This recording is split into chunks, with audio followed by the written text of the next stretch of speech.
በከተማም በዓለምም ባይታው ያለ ይላል። እንዴት ያለ ቢሉ በዓለም ያሉ ሰዎች መጽደቂያ መንገዳቸው ምንድነው? ስምረት የሌለው መነኩሴ እንኳን ሴት ይቅርና ፓትርያርክ ጳጳስ ሌላ ምን ገብቶ ጎዳሙን መክሰስም ስብሰባ መሳተፍም አይችልም። በከተማ የሚኖረው የደብረ አለቃ ሊሆን አገልጋዩን ያ አይፈቀድም። ሥርዓተ ምንኩስና አይፈቅድም። ስለተቀባይነት የለውም። እኛ እንቃወማለን። እንደውም የነዚያ ህይወት የምዕራባውያን ህይወት አመጣው ከኢትዮጵያ ላይ አላትመው የኢትዮጵያን ገዳማትና ይለተ ሊያጠፉ እየተሯሯጡ ነው። በገዳም ቋርፍ በመብላትና በከተማ ቋንጣ ፍርፍር በመብላት መካከልም ያለውን ልዩነት ይንገሩኝ። የታድሶ አባል እንጂ እነዚህ ታድሶ እንጂ የኛ መነኮሳትም አይደሉም። በቃ ባጭሩ እኛ እውነትም በቅዱስ ቦታ ሆነን አንዋሽም፣ ሰውንም አንፈራም። ገፋባው እንዳትንቀሳቀስ አስቆመዋለሁ። አበምኔቱን አረፍ አበምኔቱ ከኔ ማለፍ አይችልም። ለምሳሌ ዳልሻ አባቶች ቢያልቁ ቦታውን አብረንታንትና ሰቋር ይሰጣል ይመስላችኋል? አይሰጣችሁም። ለዛ ሰማዕትነት ምትክ በሽታን አጥብቀው ይፈልጋሉ ሲባል ሰምቼ ነበር። ምን አይነት በሽታ ነው ለሰማዕትነት? የእናቶች የሆነ እዚህ ቦታ ላይ መንግስትም ሆነ ጻድቅ የሰጣቸው ርስት ጉልት የላቸውም። ድውይ ይፈውሳል፣ እውር ያ ሁሉን ያደርጋል። ራሱን ግን መፈወስ አልቻለም። አቅቶት ነው። ሌላውን ከፈወሰሱ መፈወስ አቅቶት ነው። በአምስት አቦናቸው በሰባት ስላሴ በስድስት ማናቸው ከስር ኮሜንት ላይ ቤተሰብ አርሴማ በነካ አፌ ሐምሌ 6 በዕለተ ቀኗ አጽሟ ባረፈበት ገዳም በዓሏን እናከብራለን። ሰኔ ጾምም ይፈታል። የቅዱስ ጎርጎሪዮስ ጉድጓድ የቅዱስ ለንጊኖስ ጦር የጌታን ጎን የወጋበት የተወጋው ረስቶለት የወጋው ቅዱሱ የተባለበት ብዙ ቅዱሳት ቦታዎችና ራሷ አርሜኒያ እኮ 98 ከመቶ ምእመኗ እንደ እህት ኦርቶዶክስ ኑ እንሂድ ሲምባ ትራቨል አራተኛውን ዙር ልዩ የበረከት ጉዞ አዘጋጅቷል። ሐምሌ 2 መነሻ ሐምሌ 8 መመለሻ 0988 38 38 38 0953 44 400 ሲምባ ትራቨል እንደ ታዛዥ ልጆ።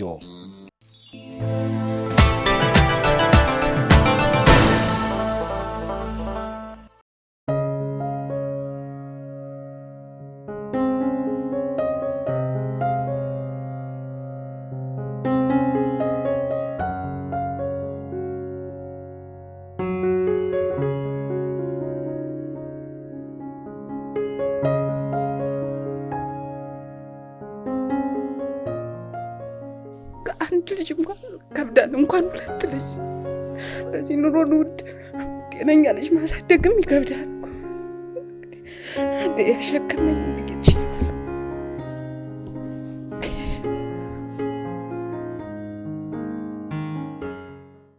ሊቃበው ማለት ይሄ ሊቃበው ነው።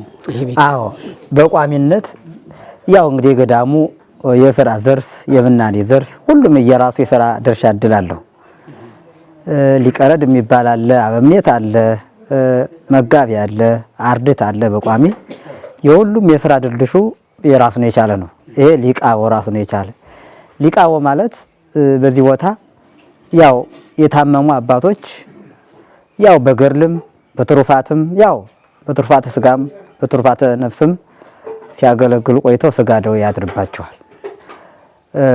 አረጋውያንም ሊሆኑ ይችላሉ፣ ማይከላውያን ሊሆኑ ይችላሉ፣ ወጣንያን ሊሆኑ ይችላሉ። ሲታመሙ እዚህ ቦታ ነው የሚታመሙት ማለት ነው። እነዚህን ለማስታመም ፍጹም የሆነ መናኝ ሁሉን ለምሳሌ ሰው ሲታመም ብዙ ነገር አለ። እንግዲህ ያን በትዕግስት የሚፈልጉትን በሚገባ እንደ እናት እንደ አባቱ ለማስታመም ከመናንያኑ መካከል ተመርጠው አባከሌ የችሎታ አላቸው በትዕግስታቸው አባቶችን ያስታማሉ ተብለው ተመርጠው ይመደባሉ ማለት ነው።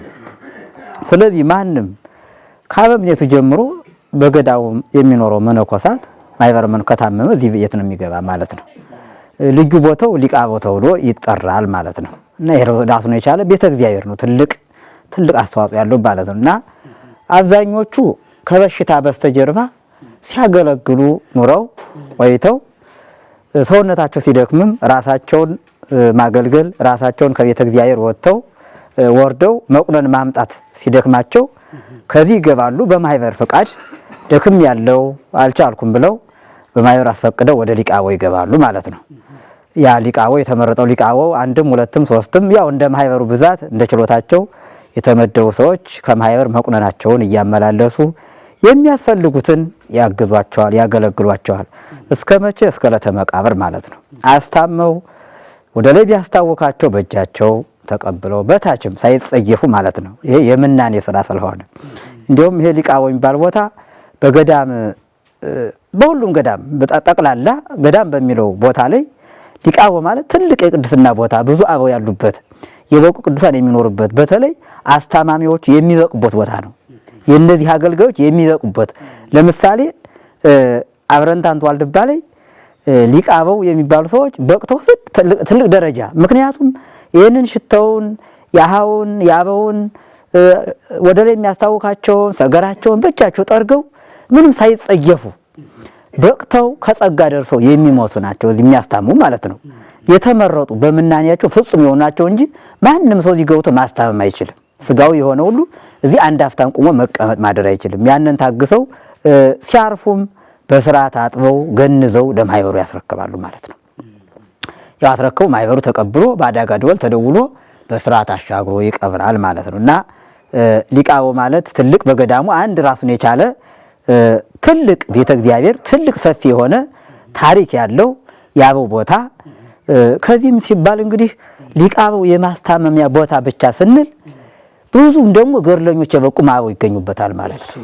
ምክንያቱም ራሳቸውን በበሽታ ምክንያት አድርገው ይሄ ዝቅ ያለ የመጨረሻም ቦታ ዝቅተኛ ያለበት ቦታ ስለሆነ ከዚህም ተኝተው በድውያን መልኩ ታመምን ብለው እዚህ ውስጥ የሚጋደሉ አበው እንዳሉ ይሄ በተለያየ ገዳ በተለያየ የተረጋገጠ ነው ማለት ነው። እና እንደዚህ አበው የሚገለገሉበት የሚታመሙበት ትላልቆች ሰዎች የሚገኙበት ቤተ እግዚአብሔር ቤት ማለት ነው። ይሄ ቦታ ማለት ቤተ እግዚአብሔር ነው የሚባለው። አዎ ቤት ራሱን የቻለ ያው አበው ያሉበት ሁሉም የሚገኙበት አርዲቱም አረጋውያኑም ባይታውያንም ተሞ ይገኙበታል። እና ያ ስላለ ትልቅ ቦታ ነው፣ የአበው ቦታ ነው። እና ሊቃቦ የሚለው ትርጉም ከዚህ የተወሰደ ነው እላችኋለሁ። እና ይሄ ቦታ ሰፊ እኔ ራሴ ነው እንደ በእውነት እንደው ልበላችሁ ትንሽ ቀን ሞክሬ አይቼዋለሁ። ስለሆነ ከባድ ነው። የበቃ የተጠቀመና ከሆነ በዚህ ቦታ የነን ሰውን ማንሳት መጣል ማገላበጥ። ለምሳሌ ሆስፒታል አለ።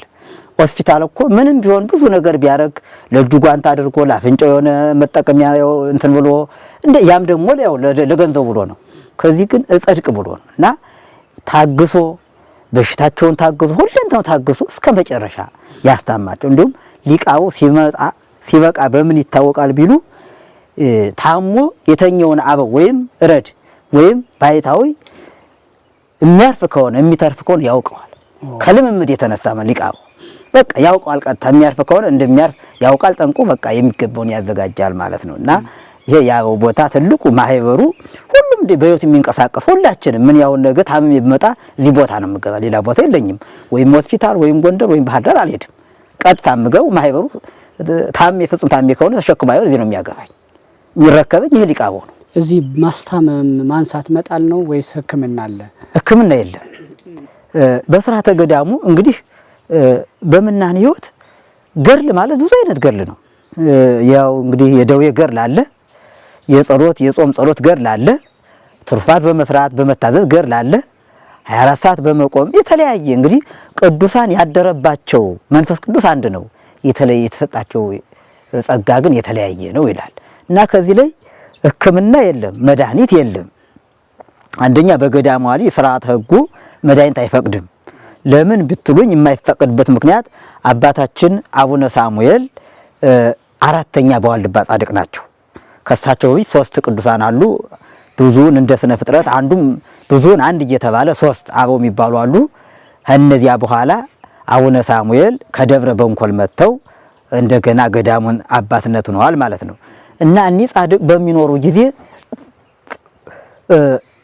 ለሐዋርያት እያንዳንዱ አንዳንድ በሽታ ተሰጥቷቸዋል በመጽሐፍ ቅዱስ እንደምናየው። ለቅዱሳንም በየገዳማ አንዳንድ በሽታ ተሰጥቷቸዋል። ያ ለክብራቸው ነው፣ እንደ ኃጢአት ኑሮባቸው አይደለም። ጸጋ ክብራቸውን ሊያበዛል አንዳንድ በሽታ ተሰጥቷቸዋል። ለምሳሌ በዋልድባ ንዳድ፣ በደብረ ሊባኖስ ተቅማጥ፣ በማህበረ ሥላሴ ኮርትም የሚባል በሽታ አለ። ኮርትም አደጋ ነው። የማህበረ ሥላሴ ከባድ ነው። ምንድነው የሚኮረትመው? እንዴ እግሮት በሙሉ በቃ ይሰበስበውታል። በቃ ሽባ ነው የሚያደርገው። ጨመድድ ነገር ከባድ ነው። እንዳለ ጥቅም ውጪ ጥርሶቱን ሊያረፈውታል። እና ከባድ ነው። የኛ ቀላል ነው። እና አባታችን አቡነ ሳሙኤል በሕይወታቸው ሲኖሩ ከማረፋቸው በፊት ንዳድ ከእግዚአብሔር በሽታ ታዛ መጣች ይላል። እረፍታቸውን በዚያው ነው። መጣችና ሲያዩት ለምን ታረጊ መጣሽ አሏት። አይ ታዝዤ እኔማ ታዝዤ አለቻቸው። ሂጂ ውጭ ብለው አውግዘው አባረሯት ይላል። ሲያባረሯት ጌታ ተገልጾ ወዳጄ ሆይ ለምን አባረርካት ይላል። አይ ጌታው ምን ታረገች ለመጥፎ ነው ለልጆችም ጥሩ አይደለም። በል ወዳጄ ሳሙኤል ሆይ እሷን ካባረርካት አንተም ልጆችም ከኔ ጸጋ የላችሁም ይላቸዋል። አረ ጌታ ሆይ ይሄ ከሆነማ ካንተም ልይ ብሎ እንደገና መልሶ ለቀቃት። የታዘዝሽው አንገሪ እረፍታቸው በሳቸው ሆነ። ያ ለልጆቻቸው እንደ ጸጋ ተሰጠ ማለት ነው። በተለየ መልኩ ግን እንዳልሻው አልድባ እያንዳንዱ ደግሞ ካብረንታን ደግሞ የዳልሽ የራሱን የቻለ ታሪክ አለ፣ ሰፊ ታሪክ። ወደ 44 በሽታ በቋሚ ይሆን የቦታው እንደ ሰማይትነት 44 በሽታ ማለት አንድ ሰው መቻል ከባድ ነው። ያም ተሰጥቷል። ያ ተሰጥቶ ያንን ሁሉ አሁን እዚህ አንድ በሽተኛ በጠይቁት ቁጥር የለውም በሽታው። ያን ሁሉ ይዞ እግዚአብሔር መርሃባ አሜን ተመስገን ቀላለሁ ነው የሚሉት። ይሄን ያላሞይ ምናምን አይሉ እና ያ በዳልሻ ተሰጥቷል ማለት ነው። እና ያ እንደ ቃል ኪዳን ስለሆነ አቡነ ተስፋ ወሪያት የገደለች ያረፉ ረፍታቸው በነብር ነው። ነብር ነው የገደላቸው። ከመሞታቸው በፊት ራሳቸው ተናግረው ምን የማርፈው በነብር ነው፣ ከሸዋ ነው የምትመጣ፣ ዛሬ ተወለደች፣ ዛሬ ቢደረሰ እያሉ መጨረሻ ላይ እየተናገሩ ቆመው እየጸለዩ ደረሰች። ያው መጣች አሉ። ያው መጣች። አቡነ ተክለ ሃይማኖትም እንዲሁ መጣች። መጣ እንዲሁ ደፍራ ልትገባ ስትል ቆይ ጸሎት እስከምጭ ቆይ አሏት። ዚያ ጸሎታቸውን ጨርሶ በእንደታዘዝሽ አሏት። ነብር ገደላቸው ማለት በላቸው ማለት አይደለም። ዝም ብላ ቀረበል እግራቸውን እንደ ጋሬጣ ጫራ አረጋያቸው ምክንያት ነው እንጂ ቅዱሳን መድፈር አይቻልም። ጸጋቸውም አያስደፍርም። እሳት ናቸው። እንኳን ነብር ይቀርና ልጆቻቸው እንኳን ባረፉ ጊዜ ለመቅበር አልቻሉም። እሳት ነዶ ሰውነታቸው አረ ቀበረኒ ወልዴ ልጆ ቀረበ በቃ ማን እሳት ሆኑ እና ስለዚህ ስለማይቀሩ በጊዜ በተዛዘ ጊዜ በዚያች ሙክታ አረፉ። ተክልዬም እንዲሁ ያው መታ ልገባ ስትል ቆይ ተብላ ያ ላይ ጸሎታቸውን ጨርሱና እንደታዘዝሽ አሏት። ያው እና በዚያው እና ያ ስላለ ይሄ ያበው ቦታ ማለት ትልቁ በገዳም ላይ ትልቁ የገርል ቦታ የትሩፋት ቦታ ጸሎታቸውም ቀድመ እግዚአብሔር የሚደርስ የሚያውቁት ነገር የለም። እኛ አሁን ሕፃን ነን፣ ብዙ ቦታ እንንቀሳቀሳለን። በገይር ባንበድል ባህልዩ በሬይ በሰኝ ብዙ ነገር እንበድላለን። ከዚህ ግን የሚያዩት ነገር የለም። በሽታ ብቻ ነው እና እኛ ራሱ እዚህ መተን ጸሎት ሲያደርጉልን ሊቀውትን ግን ፈተናው ላይ ያልፍልናል እና ያ ስላለ ትልቁ ያው ቦታ ይሄ ሊቃበው ነው እላችኋለሁ። በሽታን ግን በሕክምና እኔ አስታውሳለሁ አንድ አባት የሆነ ጊዜ HIV ኤድስ የሚባል ትልቅ ኢትዮጵያም ዓለምም ላይ ወረራ አድርጎ ነበር። አሁንም አለ መድኃኒቱ በእርግጥ ለዓለም አልተገኘም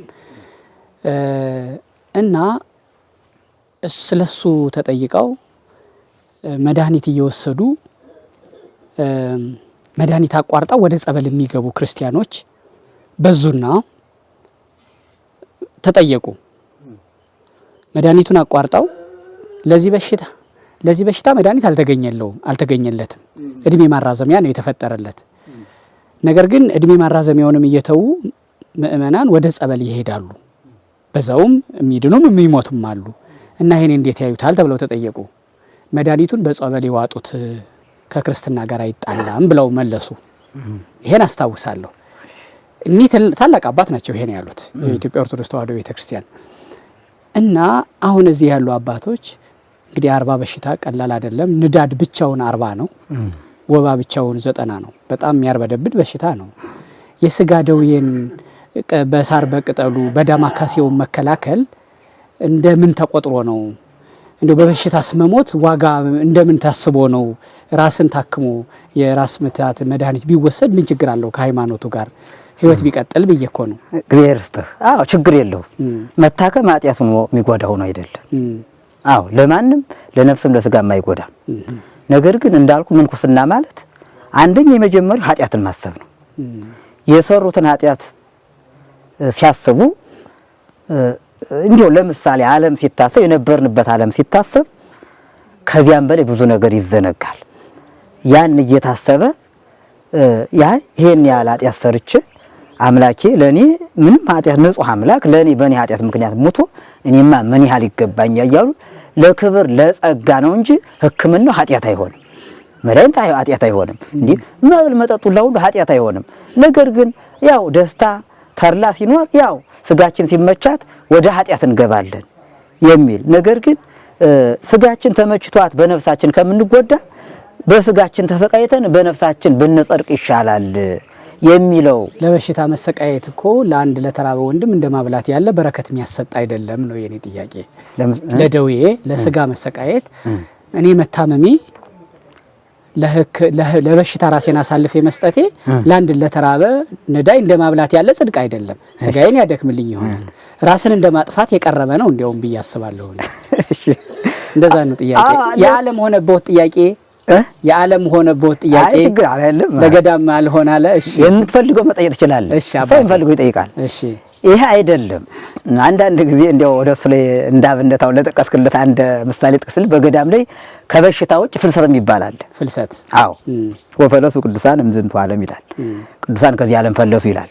ያፈላላሳቸው ብዙ ምክንያት አለው እና ለፍልሰት ማለት ከዚህ ተለይቶ ሄዶ በቃ በረሃ ላይ መውደቅ ምንም ዝም ለልብ በመውደቅ ይወድቃል። ያ ይሞታል።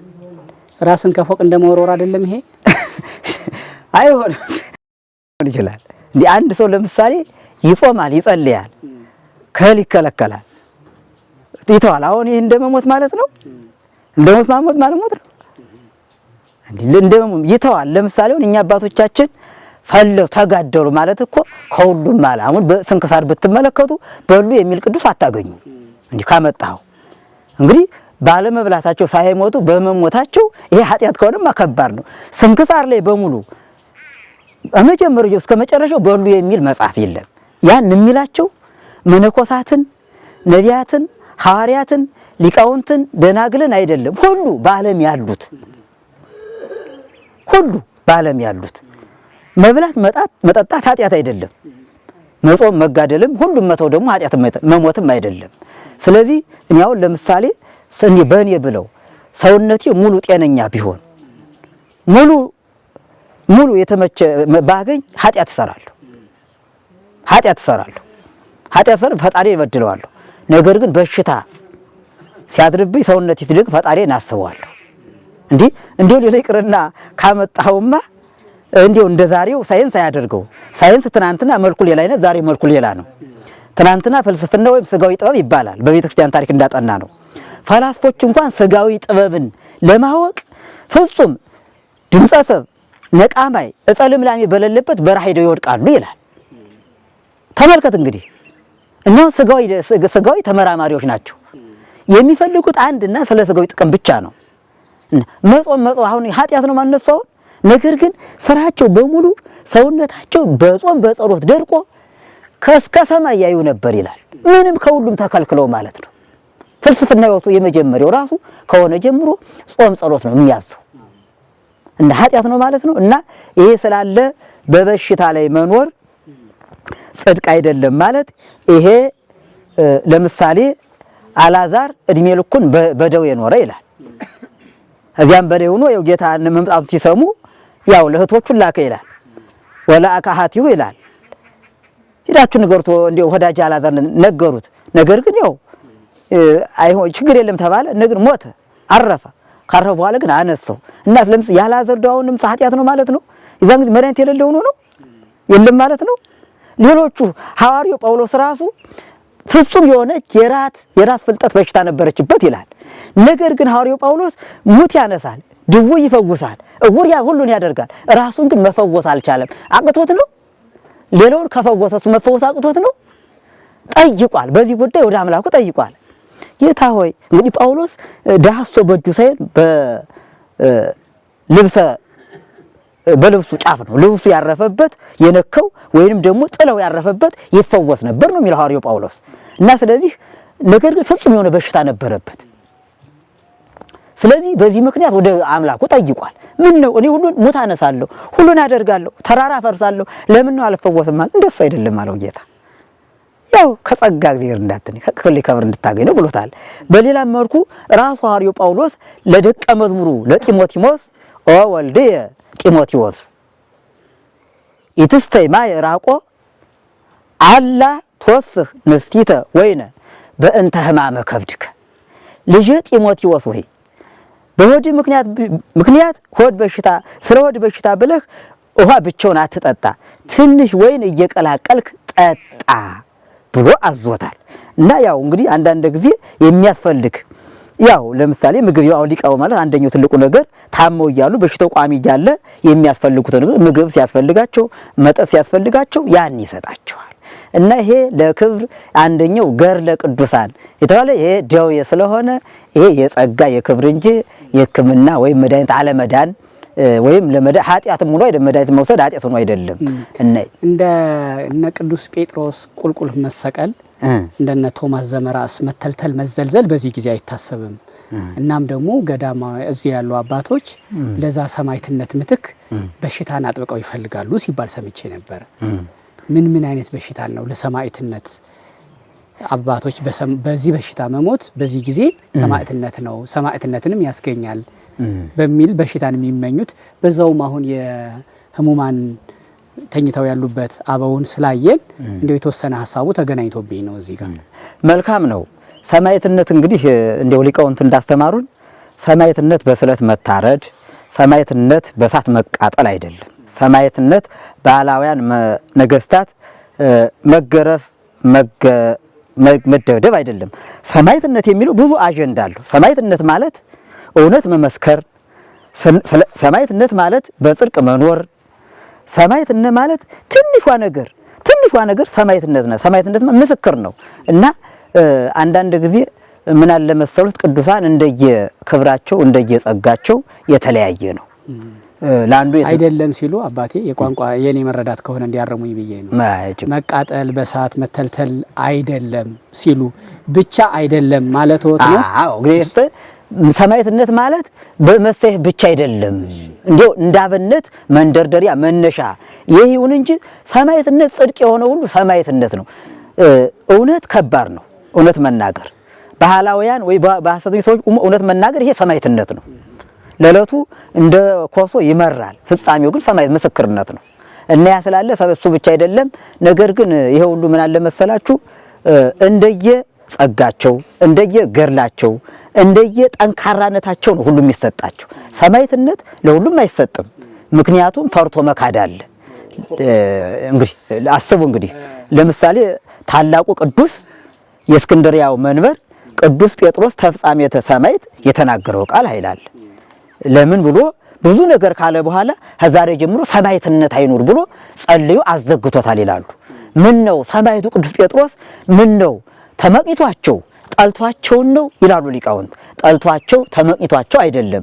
ነገር ግን በመጨረሻ ጊዜ አምነው ከሚሰየፉት ይልቅ ፈርተው የሚክዱት ይበዛሉና ሰማዕትነት አይኑር ብሎ ጸልዮ አዘገው ይላሉ ሊቃውንት አባቶች ማለት ነው። እና አንዳንድ ጊዜ የነበረው መከራና ዛሬ ያለው ትውልድ እንግዲህ በየጊዜው እየደከመ በተለያየ ነገር በመንፈሳዊ በሁሉ እየደከመ ይሄዳል።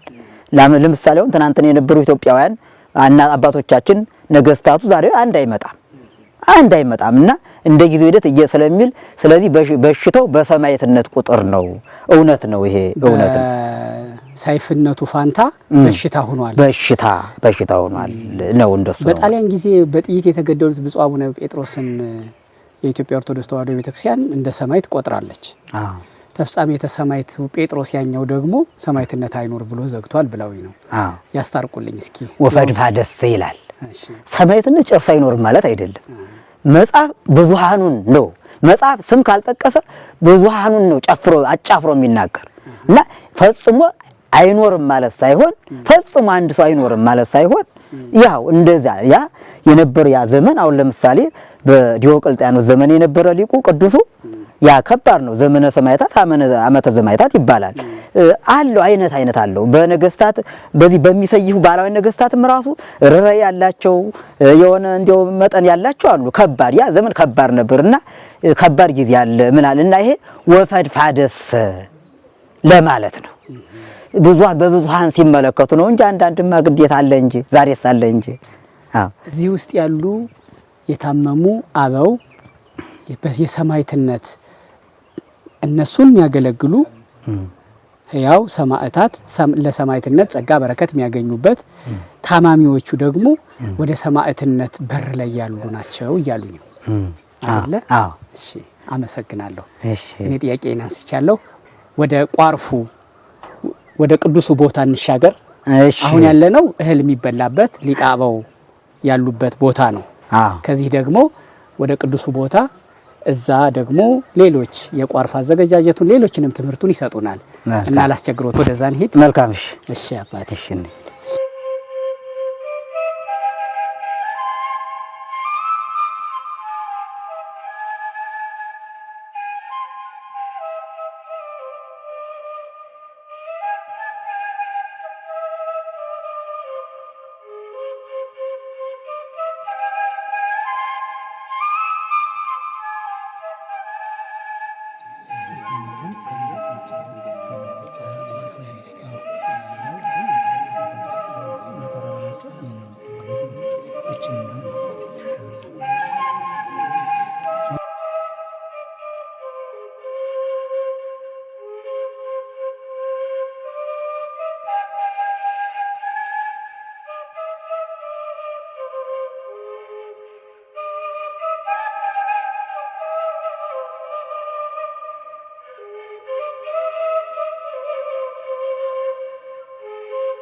ዛሬ ዕለተ ሰንበትም ስለሆነ አክብሩ ተብለን አከበርን።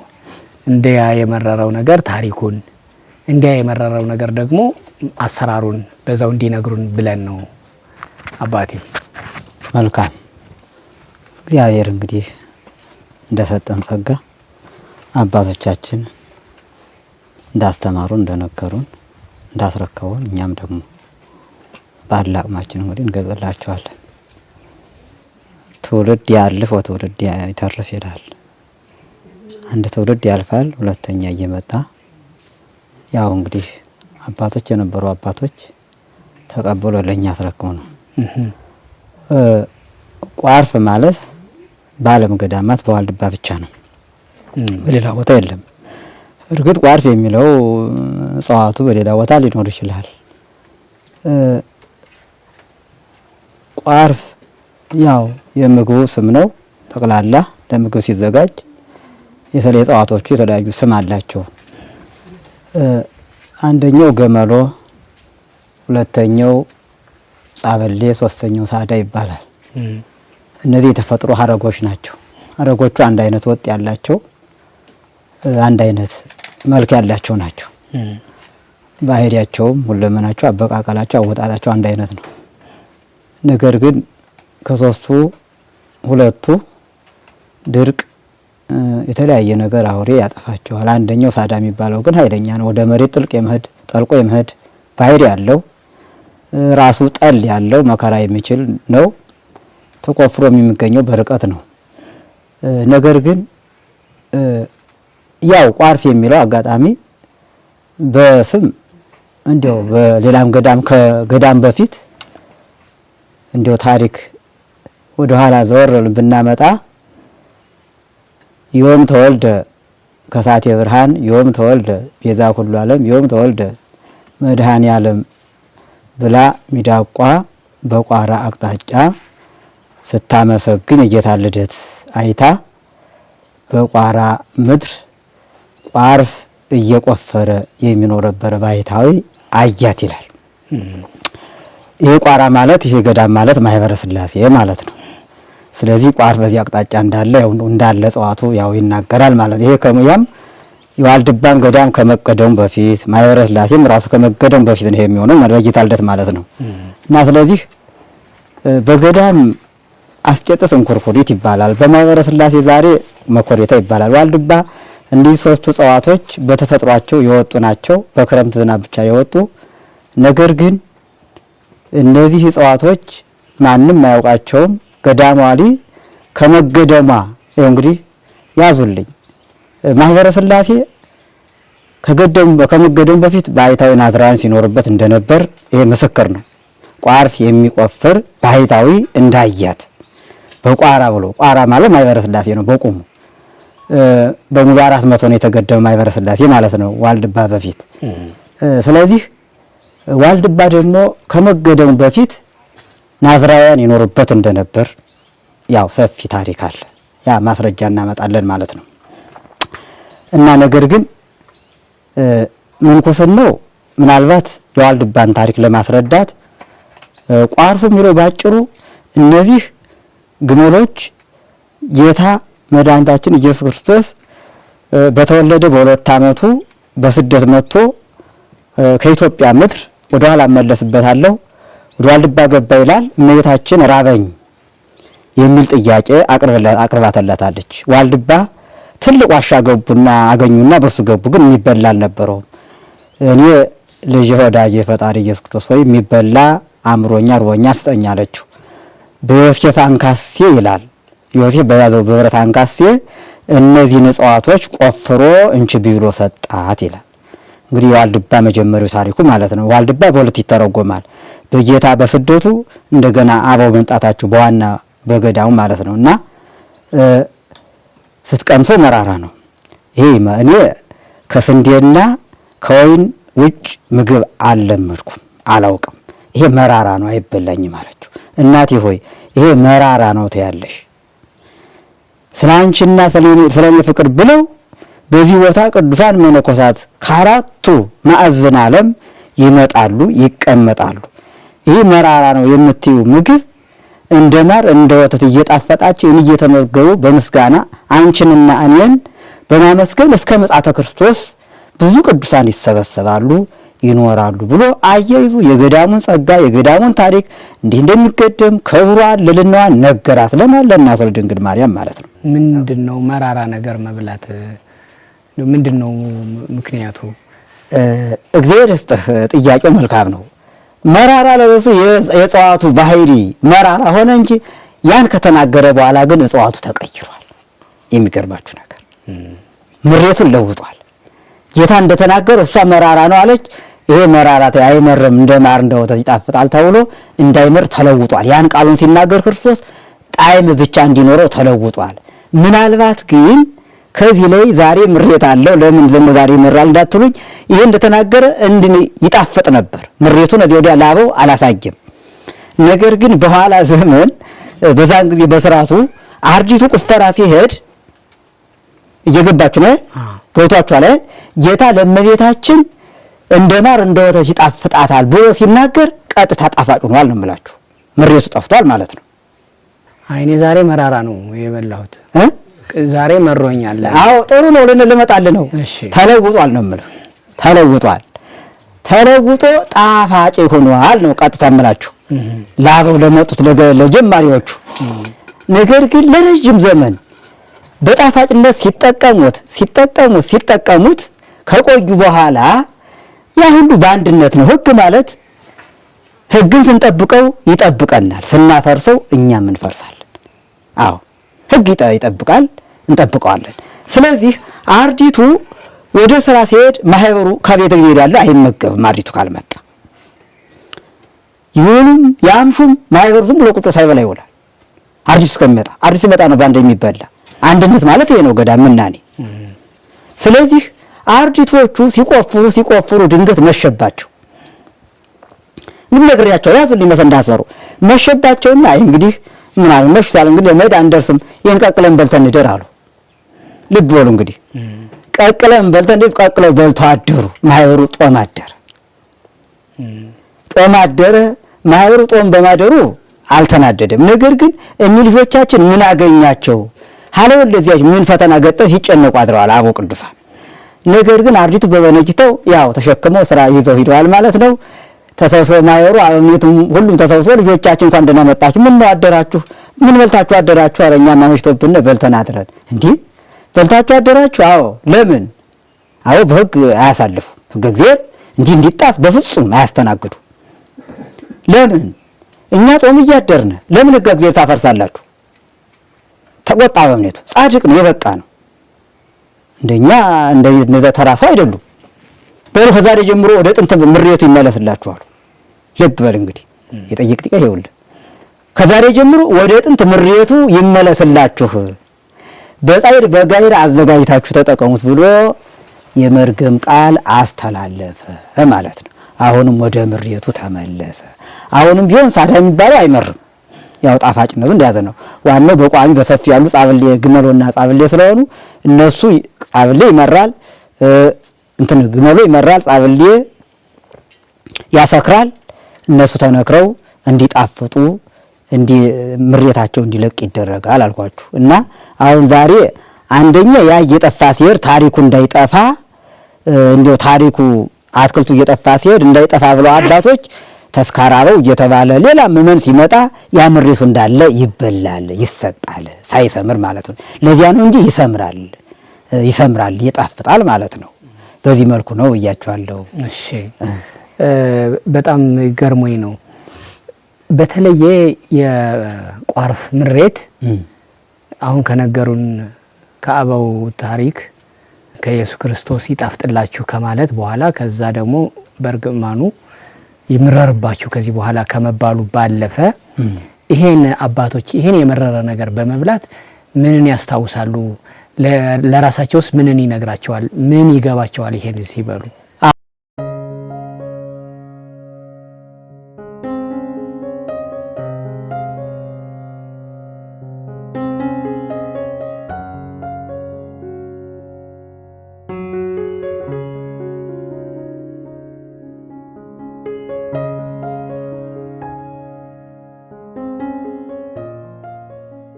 አንድ ልጅ እንኳን ከብዳል፣ እንኳን ሁለት ልጅ።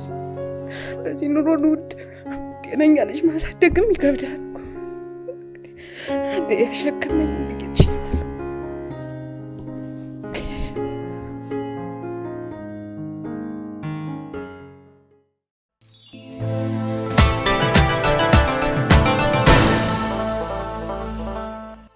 ለራሳቸውስ ምንን ይነግራቸዋል? ምን ይገባቸዋል ይሄን ሲበሉ?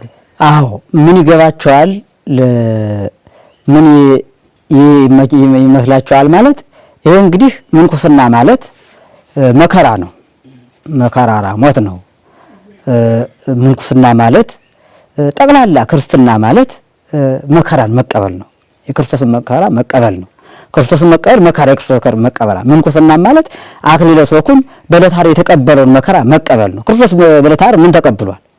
መራራ ሞትን፣ ቆምጣጤን፣ ውሃ ቢጠመው የተለያዩ ከርቤን የተለያየ ነገር ብዙ ነው የማይሆን ነገር መራራ ነገር አቅርበውለታል።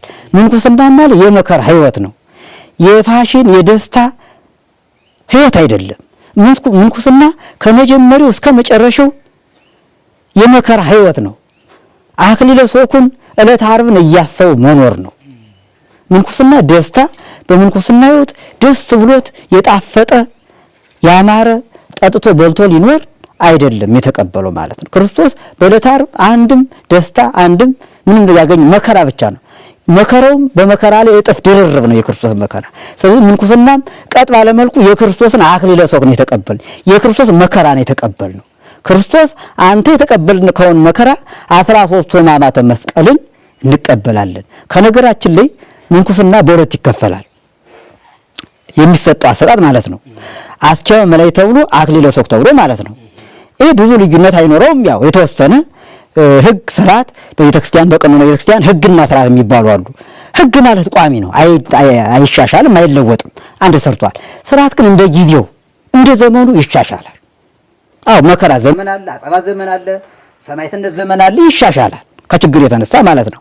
ህግ ግን አይሻሻልም፣ ማወቅ ያለባችሁ ይሄ ሊቃውንት እንደሚያስተምሩት ማለት ነው። እና አስቻው መላእክትም እንግዲህ ፈጥሮ ያለበሳቸው ማለት ነው። ቀጥታ እንጦንስና እነ መቃር ሌሎቹ አስቻው መላእክት ነው። ቀጥታ አስቻው መላእክት ማለት ልብሶቹ ነው የሚለያቸው፣ አሰራራቸው ያ ልብሶቹ አክሊለ ሦኩ፣ ከለሜደው፣ ቅናተ ዮሐንሱ፣ ስጋ ማርያም ነው ልዩ የሚያደርጋቸው አሰራራቸው። ነገር ግን ማለት ነው እንዴት ነው ብትሉኝ በሙሉ ከቆቡ ጀምሮ እስከ ቀሚሱ እስከ ቅናቱ እስከ ስጋ ማርያሙ የመስቀል ምልክት አለባቸው። አንድ በል። ሁለተኛ አስኬማ የተቀበለ ባህታዊ ወይም መነኩሴ ከሰው አይገናኝም። 24 ሰዓት አይተኛም፣ አይበላምም፣ አይጠጣም። 24 ሰዓት እንደ መላእክት በምስጋና ነው የሚኖረው። ተሸፍኖ ነው የሚኖረው። በቃ ይችን ዓለም ለዓለማየት ተሸፍኖ ነው የሚኖረው። ለምሳሌ እኛ መካከል ከአበው መካከል አንድ ባላስኬማ ቢኖር እኛ ጋር አይገናኝም በምንም ታምር። በቃ ተሸክም። ከዚያ ውጭ ደግሞ አክሊለ ሦክ አሁን ይህን ማን ተቀብሎታል? እንዲሁ አይታችሁ ከሆነ በተለያየ እናንተ ቦታ ያላችሁ የአስቄጥስ ገዳም የግብጽ ገዳም ልብሳቸው እንደኛ አይደለም። ቆባቸው ትንሽ እንደዚህ እንደ ቁራጭ ነገር ያለች ናት። መስቀሎች በሙሉ ይታያሉ እና አስኬማ መሬት ይባላል ነፍሱ። ያ ማለት የኛውን በዚህ በቆቡ ላይ አክሊል 13 ዓመት መስቀል ይል አሉ የነሱ በግልጽ የኛ በስውር በዚህ በአውዱ ላይ 13 ዓመት መስቀል አሉ በምስጢር። ያ ማለት እንጦንስ ያው አስኬማ መላእክትን እንጦስ ትምህርቱን ከመላክ ምንኩስናውን ከአምላክ አግኝቷል። ከሱ ከተቀበለ በኋላ ለሁለተኛው ልጁ ለመቃርስ አስረክቧል። መቃርስ ለአቡነ ጳኩሚስ፣ አቡነ ጳኩሚስ ለአቡነ አረጋዊ ወይም ለአቡነ ቴዎድሮስ፣ አቡነ ቴዎድሮስ እዚያው ቀርቷል። አቡነ አረጋዊ ወደ ኢትዮጵያ ዘው መጥተዋል ምንኩስናን ማለት ነው። አቡነ አረጋዊ መጥተው ደብረ ዳሞ ተቀምጠዋል። ደብረ ዳሞ ከዋልድባ በኋላ ነው የተገደሙ። ተሳቱ ቅዱሳን ወደ ኢትዮጵያ የመጡ ዋልድባ በተገደሙ በአመቱ ነው። ነገር ግን አቡነ አረጋዊ አቡነ ማትያስን ወልደዋል በምንኩስና። ይሄ ምንኩስና ስራረግ ወይም የምንኩስና ዘራረግ ይባላል። አቡነ ማትያስ አቡነ ዮሴፍን፣ አቡነ ዮሴፍ አቡነ መስቀል መዋይን፣ አቡነ መስቀል መዋይ አቡነ ዮሐኒን፣ አቡነ ዮሐኒ አቡነ ተክለ ሃይማኖትን፣ አቡነ ተክለ ሃይማኖት አቡነ ሳሙኤልን ወልደዋል። እንዲህ የምንኩስና ተራረጉ ማለት ነው። ከዚያ ላይ አቡነ ተክለ ሃይማኖት 12 ዓመት አገልግለው ምንኩስናን ከአቡነ ኢዮስማ ሐይቅ ተቀብለዋል። ደብረ ዳሞ የተቀበሉት ድንግልናን ነው። ድንግልናም ይባላል። የምንኩስናው ሰፊ ነው፣ ጥልቅ ነው። ድንግልና አብሮ የሚፈጠር አይደለም፣ አብሮ የሚሰጥ ነው። ራሱን የቻለ የሚሰጥን ቦታ አለው፣ ጊዜም አለው። ድንግልና ክብረ የትኛውን ድንግልና ነው? ድንግልና የትኛው ነው? ድንግልና የራሳችን ድንግል ሰውነታችን ድንግልና አለ። ሃይማኖትስናው የሚሰጥ ደግሞ ጸጋ አለ፣ ክብር ነው። እሱ ራሱን የቻለ ነው። ከዛ በፊት ቅድም ስለ ክርስቶስ ቋርፍ መብላት የመረረውን መቅመስ የመስቀሉን የመሪር ሐሞቱን ማስታወሻ ነው ሲሉኝ ነበረ። በመስቀል ላይ ያለ ያን መራራውን መከራውን ሲቀበል አይሁድ ሲሰጡት ነው። እሱ ላይ ሲያጠጡት መከራውን ሲፈጽሙበት ሲሰቅሉት ሳዶር አላ እንትኖቹ ችንካሮቹ እነዚህ ናቸው አይደለ? እሱ ያን የተቀበለበት መከራው ያው ዓለም ይድን ዘንድ ግድ ስለሆነ ነው። ይሄኛው ግን በራስ ፈቃድ ላይ በሚበላ ነገር መራራ በመብላት ከሰው በመለየት ነው። ራስ ላይ ራስን ማስራብ ራስን መጉዳት ያለውን ነገር ያኛው ገፍቶ ነው የመጣበት ምንም እንኳን በፈቃዱ ቢሆን፣ ይሄኛው ደግሞ በራስ በመብላት በመጠጣት ነው። ራስን ማስራብ ነው። እንዴት ነው ክርስቶስን በማሰብ ከወንጌሉ ጋርስ እንዴት ነው የሚሄደው? ለሰው በመኖር ሁለት ያለው አንዱን በመስጠት ይሄኛው ነው። መነኩሴ ዓለምን ንቆ ገዳም በመግባት ራሱንም በማስራብ ነው የሚኖረው። እንዲያስታርቁልኝ ብዬ ነው ሐሳቤን ካገኙ። መልካም ነው፣ ይገባናል። ምን አለ መሰለህ እንግዲህ እነን ሰገልጽልህ እውነት ነው። ያ አምልህ እንግዲህ መነኩሴ ማለት ወይም ባይታዊ ማለት ዓለምን ንቆ ገዳም በረሃ በዋሻ በፍርኩታ መግባት ብቻ አይደለም ይላል መጽሐፉ ላይ። መነኩሴ ባይታዊ በከተማም አለ ይላል። የናታውቁ በከተማ አለ ይላል ባይታዊ። ከተማ ምን ይሰራሉ ሲባል ነው የማውቀው ነው። በከተማ ባይታዊ ይኖራል አለ። በዋሻ በፍርኩታ በገደል ይገባ ብቻ አይደለም ይላል። በከተማም በዓለምም ባይታዊ አለ ይላል። እንዴት ያለ ቢሉ ረዳት የሌለው ምሽት የሌለው ልጅ የሌለው የሚረዳው ተስፋ የሌለው በረንዳ ወድቆ የሚኖሩ ይሄን ባይታዊ ነው ይላል። ብቸኛ ነው ባይታዊም ብቸኛ የሚረዳው የሌለ እግዚአብሔር ብቻ የሚረዳው ማለት ነው። ደሃ ማለት ነው። ጎዳና ተዳዳሪው ነው አይደለም። ጎዳና ተዳዳሪ ሊኖር ይችላል አንድ፣ ያም ራሱ ብቸኛ ነው። ከዚያው ውጭ ራሱን ችሎ በብቻ ምንም የሌለ በቃ በከተማ ውስጥ የሚኖር አለ። ምንዱ የሆነ በቃ ምንም የሌለው በከተማ ብዙ ዝጉሃን አሉ በከተማ የማይታዩ ማለት ነው። እሺ ምን አይነት ናቸው? መጽሐፍ ስለሚጠቅሰው እሺ አባቴ ይንገሩኝ ምን አይነት ናቸው? እንደውም አንዱ ጥያቄ መጽደቂያ መንገድ ምንኩስና ብህትውና ብቻ ነው ወይ? በዓለም ያሉ ሰዎች መጽደቂያ መንገዳቸው ምን ምንድን ነው? እንደው መነኩሴ ሲያዩ ባህታዊ ሲያዩ እንደው በምን እድሌ እኔማ በዓለም የጣመ የላመ እየበላሁ ይላሉ። አንዳንድ መነኮሳትና ባህታውያን ደግሞ የገዳሙን ሕይወት በዚህ የመረረውን ነገር በመብላት በምድር ይያሉ እንደውም በመንግስተ ሰማያትን ሄድ በመጣም ቢሆን በማየት ላይ እንዳሉ ይነግሩናል። እና ከተማ ያሉ ሰዎች መጽደቂያ መንገድ ብትውናና ምንኩስና ነው ሲሉ ሲረዱት እንደዛ ሰማለሁ። የምር በዓለም በከተማው በአውሮፓም በአሜሪካም እንደው ኖርዌይም ደቡብ አፍሪካም መጽደቂያ መንገድ ካለ እስኪ ክርስቲያኖች ሆነው በዛም ኑረው የሚጸድቁበት መንገድ ካለ ይነግሩኝ ደስ ይለኛል። እግዚአብሔር ይስጥህ። መልካም ጥያቄ ነው። መጽሐፈ መነኮሳት አለ በሰፊው ባህታውያንና ህዝባውያን አንድ ወገን ናቸው ይላል ማር ይስሐቅ። ለምን ብለው አበው ይጠይቃሉ። ለምን ህዝባውያንና በዓለም የሚኖሩ ወልደው ከብደው አጊጠው በስጋ የሚኖሩ ምእመናን ሰብ ዓለምና በበረሃ ወድቀው ቁሩን ሐሩሩን ረሃቡን ታግሰው ዘመናቸውን በመከራ የሚኖሩ እንዴት አንድ ሊያደርጋቸው በምን ይሆናሉ ብሎ አበው ይጠይቃሉ ይላል። ሲጠይቁ እውነታችሁ ነው፣ ባህታውያን ዓለምን ትተው በዋሻ በፍርኩታ ተከተው በመርካየት ሲኖሩ ህዝባውያን ምእመናን ወጥተው ወርደው በገንዘባቸው በጉልበታቸው ይረዷቸዋል። ይሄ ምጽዋታቸው አንድ ያደርጋቸዋል ብሎ ተርጉሟል። ስለዚህ ማለት አሁን ይሄን ባለ ጊዜ ባህታዊ መነኮሳት ብቻ ነው የሚጸድቁ ማለት ሳይሆን ምእመናን ሁሉ ይጸድቃሉ። ለምሳሌ ልበል፣ ምእመናን ዛሬ ወልደው ከብደው ሊኖሩ ይችላሉ። አስራት በኩራት እየገበሩ ለቤተ ክርስቲያን ለነዳያን እየመጸወቱ እየዘከሩ እየጾሙ ይኖራሉ። ነገር ግን ጊዜ ሰጣቸው በገዳም ላይ የሁለት ክፍል አለ፣ ገባይ ተነግና ገባይ ተሰርክ አለ።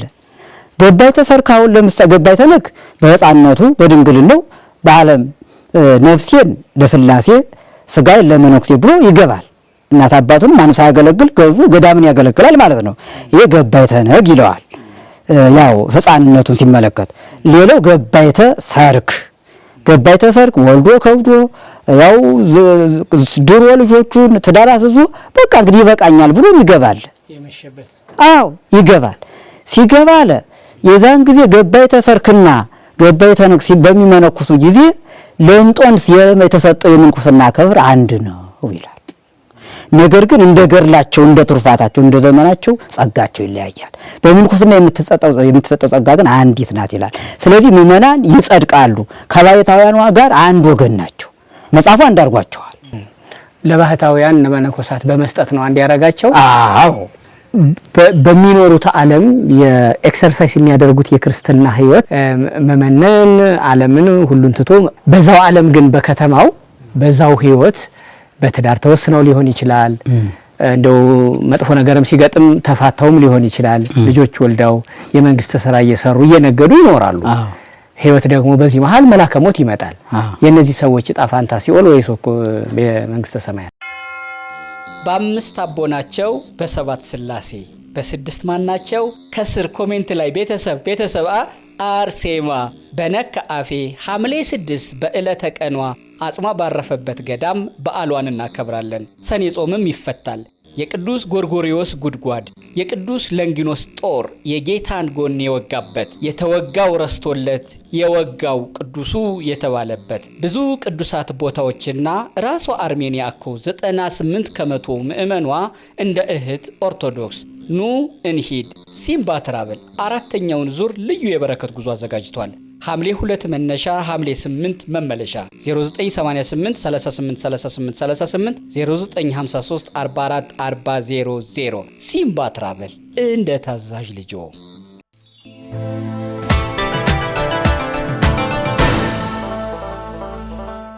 ህይወት ደግሞ በዚህ መሃል መላከ ሞት ይመጣል። የነዚህ ሰዎች ዕጣ ፈንታ ሲኦል ወይስ በመንግስተ ሰማያት? ህዝባውያንና ባህታውያን በምጽዋታቸው አንድ እንደሚጸድቁ እኮ ነው። ይሄ ማለት እኮ ይጸድቃሉ ማለት በቁሙ ይጸድቃሉ ማለት መደምደም አይደል? አሁን ለዚህ ምን ይሰጠዋል? ይድናሉ፣ ተያይዘው መንግስት ይገባሉ ነው ያለ መጽሐፉ በቃ ባጭሩ። ስለዚህ ያ ማለትማ ስባ ኃጢአት በሚሰሩ አንድ ጊዜ ኃጢአት እንብላል ስባ ይወድቅ ወስባ ይትነሳ ይላል መጽሐፉ። እንኳን ባለም ያሉ ስጋውያን ይቅርና ወልደው ከብደው የሚኖሩና ገዳም ገብተው እንኳን ሰይጣናት ቀጥታ አንድ ጊዜ ይበቁም ፍጹም አይሆኑም። ጠላት አለ ይዋጋቸዋል፣ ዛሬ ይጥላቸዋል፣ ነገ ይነሳሉ። እየወደቁ እየተነሱ ግን በንስሐ ለምንኩስና አንድ ንስሐው አንድ ጊዜ ይሰጣል። በምንኩስና ቀን ነው ይነገራል፣ ይታወጃል። ለሰባለም ግን ኃጢአት በሰሩ ግን የንስሐ አባታቸው ንስሐ ይሰጣቸዋል። ያም ወንጌል አለ እኮ ያው ንስሐ እየገቡ ይኖራሉ። ይሄ እንዳብነት አሁን ምእመናንም በምጽዋታቸው ይጸድቃሉ፣ ይድናሉ። ኃይሉ በስተጀርባ እኮ ነው። ሌላውም ክርስትና ሕይወታቸው ቀኖና ቤተክርስቲያን ያዘዘችው በመምህራን በንስሐ አባት የሚመከሩ ያው ያድናቸዋል። ነገር ግን ከዚህ በተረፈ ደግሞ ገዳማት አንድ ነው ያለው እኮ። አሁን ይሄ እኮ ገዳማውያንና ባይታውያንና ህዝባውያን አንድ ናቸው። ተመልከት እንግዲህ እኮ እንዲህ አንዱ ነው አለ እኮ። ከፍጹማን ጋር እኮ ምእመናን እኮ አንዱ ነው አለ። በጽድቅ አንዱ ሆነ እኮ ነው ያለው። አንድ ትዳሩን አክብሮ አግብቶ ልጆቹን እየወልዶ እያሳደገ ያለ ክርስቲያንና በተወስኖ ማለት ነው በጋብቻ አንድ ገዳም መንኖ እየኖረ ያለ ሰው ለጽድቅ የትኛው የቀረበ ህይወት እየኖረ ነው? ማግባት ህግ መወሰን ራሱን የቻለ ነው። ጋብቻ ህግ ከሌለ ምንኩስና የለም። ወደ ኋላ እንግዲህ መለስለን ስናየው ማለት ነው። ሁሉም የተገኘው ድንግልና ምንኩስናም ነቢያት፣ ሐዋርያት፣ ሊቃውንት የተገኙት በጋብቻ ነው። ከጋብቻ ውጭ ያለው እንግዲህ ኃጢአት ነው። በህገ ኦሪቱም በህገ ወንጌሉም የተከለከለ ነው። ጋብቻ ለማን ይቀርባል? እንግዲህ መሰረቱ እንግዲህ አንዳንድ ጊዜ አንዳንድ ሰዎች ምንኩስና ብለው ሊሉ ይችላሉ። ምንኩስና እንግዲህ ፍጹምነት ነው። አንዳንድ ጊዜ ምን አለ መሰለህ ደናግል አሉ፣ ጻድቃን አሉ፣ ሰማዕታት አሉ፣ መነኮሳት አሉ። ይሄ ሁሉ እያንዳንዳቸው እንደ ክብራቸው የተለያየ ራሳቸው ማድረግ የተለያየ ነው። በምንኩስናውም ራሱ 10 ማድረጋት የሚባለው የብቃት ደረጃዎች ማለት ነው። መነኮሳት አንድ ውህደታቸው ትእዛዙ አንድ እየሆነ እያለ ብቃታቸው ግን በ10 ደረጃ ነው የተቀመጡ። አንዱ ከደረሰበት ሁሉም አይደርስም፣ በሂደት ነው። ዙሮ ነው የምልህ መሰረታዊ የሆነው ነገር ምእመናን መሰረቱ ለምንኩስና እንዲሁም በሊቃውንቱ መዝገብ ምን ይላል? ዓለም ይላል ለገዳማት ዜጎች እየመለመለች ወደ ገዳም ትልካለች ይላል። ገዳም ይልና ገዳም ማለት ይልና ሲተረጉም ሊቃውንቱ የዳቤ መጋገሪያ የነፍሮ መቀቀያ ብቻ አይደለም ይልና ዓለም ዜጎቿን ንጹሃን ዜጎቿን እየመለመለች ወደ ገዳም ስትልክ ገዳም ደግሞ እየመለመለች እያሳመረች ለመንግስተ ሰማያት ታዘጋጃለች ይላሉ ሊቃውንት። ስለዚህ የተያያዘ ነው ማለት ምንኩስና ፍጹማን በእንተ ነቢያት ቅዱሳን ወሐዋርያት ሰባክያን በእንተ ጻድቃን ቡሩካን በእንተ ደናግል ንጹሃን ወመነኮሳት ፍጹማን። ምንኩስና ማለት የመላእክት ባህሪ ነው። አዎ ለምሳሌ እኛ የአዳም ልጅ 4 ባህሪ ተፈጥሯል፣ ወልዶ ተዋልዶ ተባስቶ እንዲኖር። ነገር ግን መነኮሳት የአባቶቻችን ያን ስጋውያን ትተው የመላእክትን ባህሪ ሽተዋል ማለት ነው። እንደ መላእክት በምስጋና ባህሪያቸውን ደካማ ባህሪያቸው አሸንፈው የመላእክትን ባህሪ ገንዘብ አድርገዋል ማለት ነው። ለምሳሌ አንድ መነኩሴ እስካለ ድረስ ምን ይባላል? መልአክ ይባላል። የመላእክትን ባህሪ ገንዘብ አድርጓል። ስለዚህ ምእመናን እንዳልኩ ምእመናን ለዚህ ለምንኩስና መሰረቱ በሕግ በወንጌል በስርዓቱ ያሉ መሰረቱ እነሱ ናቸው። የከተማ መነኩሴና የገዳም መነኩሴ ሲባል እሰማለሁ። እሺ መነኩሴ አዲስ አበባ፣ መነኩሴ ባህር ዳር፣ ጎንደር መኖር ይችላል? እንግዲህ ያ አይችልም። ከዚያ ላይ እንግዲህ ቅድም ብያለሁ ባይታው የሚለው የሃይማኖታው አስቀምጦታል በደንብ። ባይታውም በከተማ እንደሚኖር አኗኗሩ ምንም ረዳት የሌለው መንዱ ምንም የሌለው እንግዲህ በተራ በቤተክርስቲያን ጠግቦ የሚኖር የሚጋደል ብዙ አሉ። በከተማ የሚኖረው የደብረ አለቃ ሊሆን አገልጋዩን ያ አይፈቀድም። ሥርዓተ ምንኩስና አይፈቅድም። ለምን ብትሉኝ ድንግል በከተማ ተቀምጣ ድንግል ነች ትላለች። እሷም ድንግልና ማን ያምናታል? እሷም ድንግልና አይኖራትም ይላል መጽሐፈ መነኮሳቱ። እንግዲህ እኛ የምንናገረው ከልባችን አንቅተን ወይም ራሳችን ፈጥረን አይደለም። መጽሐፉ እንዳስረዳን አበው እንደነገሩን መጠን ነው የምንናገረው ማለት ነው። ስለዚህ መጽሐፉ በተናገረው መልኩ ማለት ነው። በተለይ ስለ ምንኩስና ሕይወት ጠንቅቆ የሚናገረው ወይም እንደ አብነት የሚወሰደው መጽሐፈ መነኮሳቱ ነው። ይህንን የቤተክርስቲያን ሊቃውንትም ያምኑበታል፣ ሆን ብለው ያከብሩታል። ስለዚህ መጽሐፈ መነኮሳት ይላል በከተማ መኖሩ ለምን ነው ብትሉኝ መኖር አይፈቀድም። ይተሪ ገጻ ወይ ተስማ ድምጻ መልኳን አትይ ድምጿን አትስማ ይላል። ያን ስለሚል በውኑ ይላል ሴትና ወንድ በአንድ ላይ አያድርም ይላል።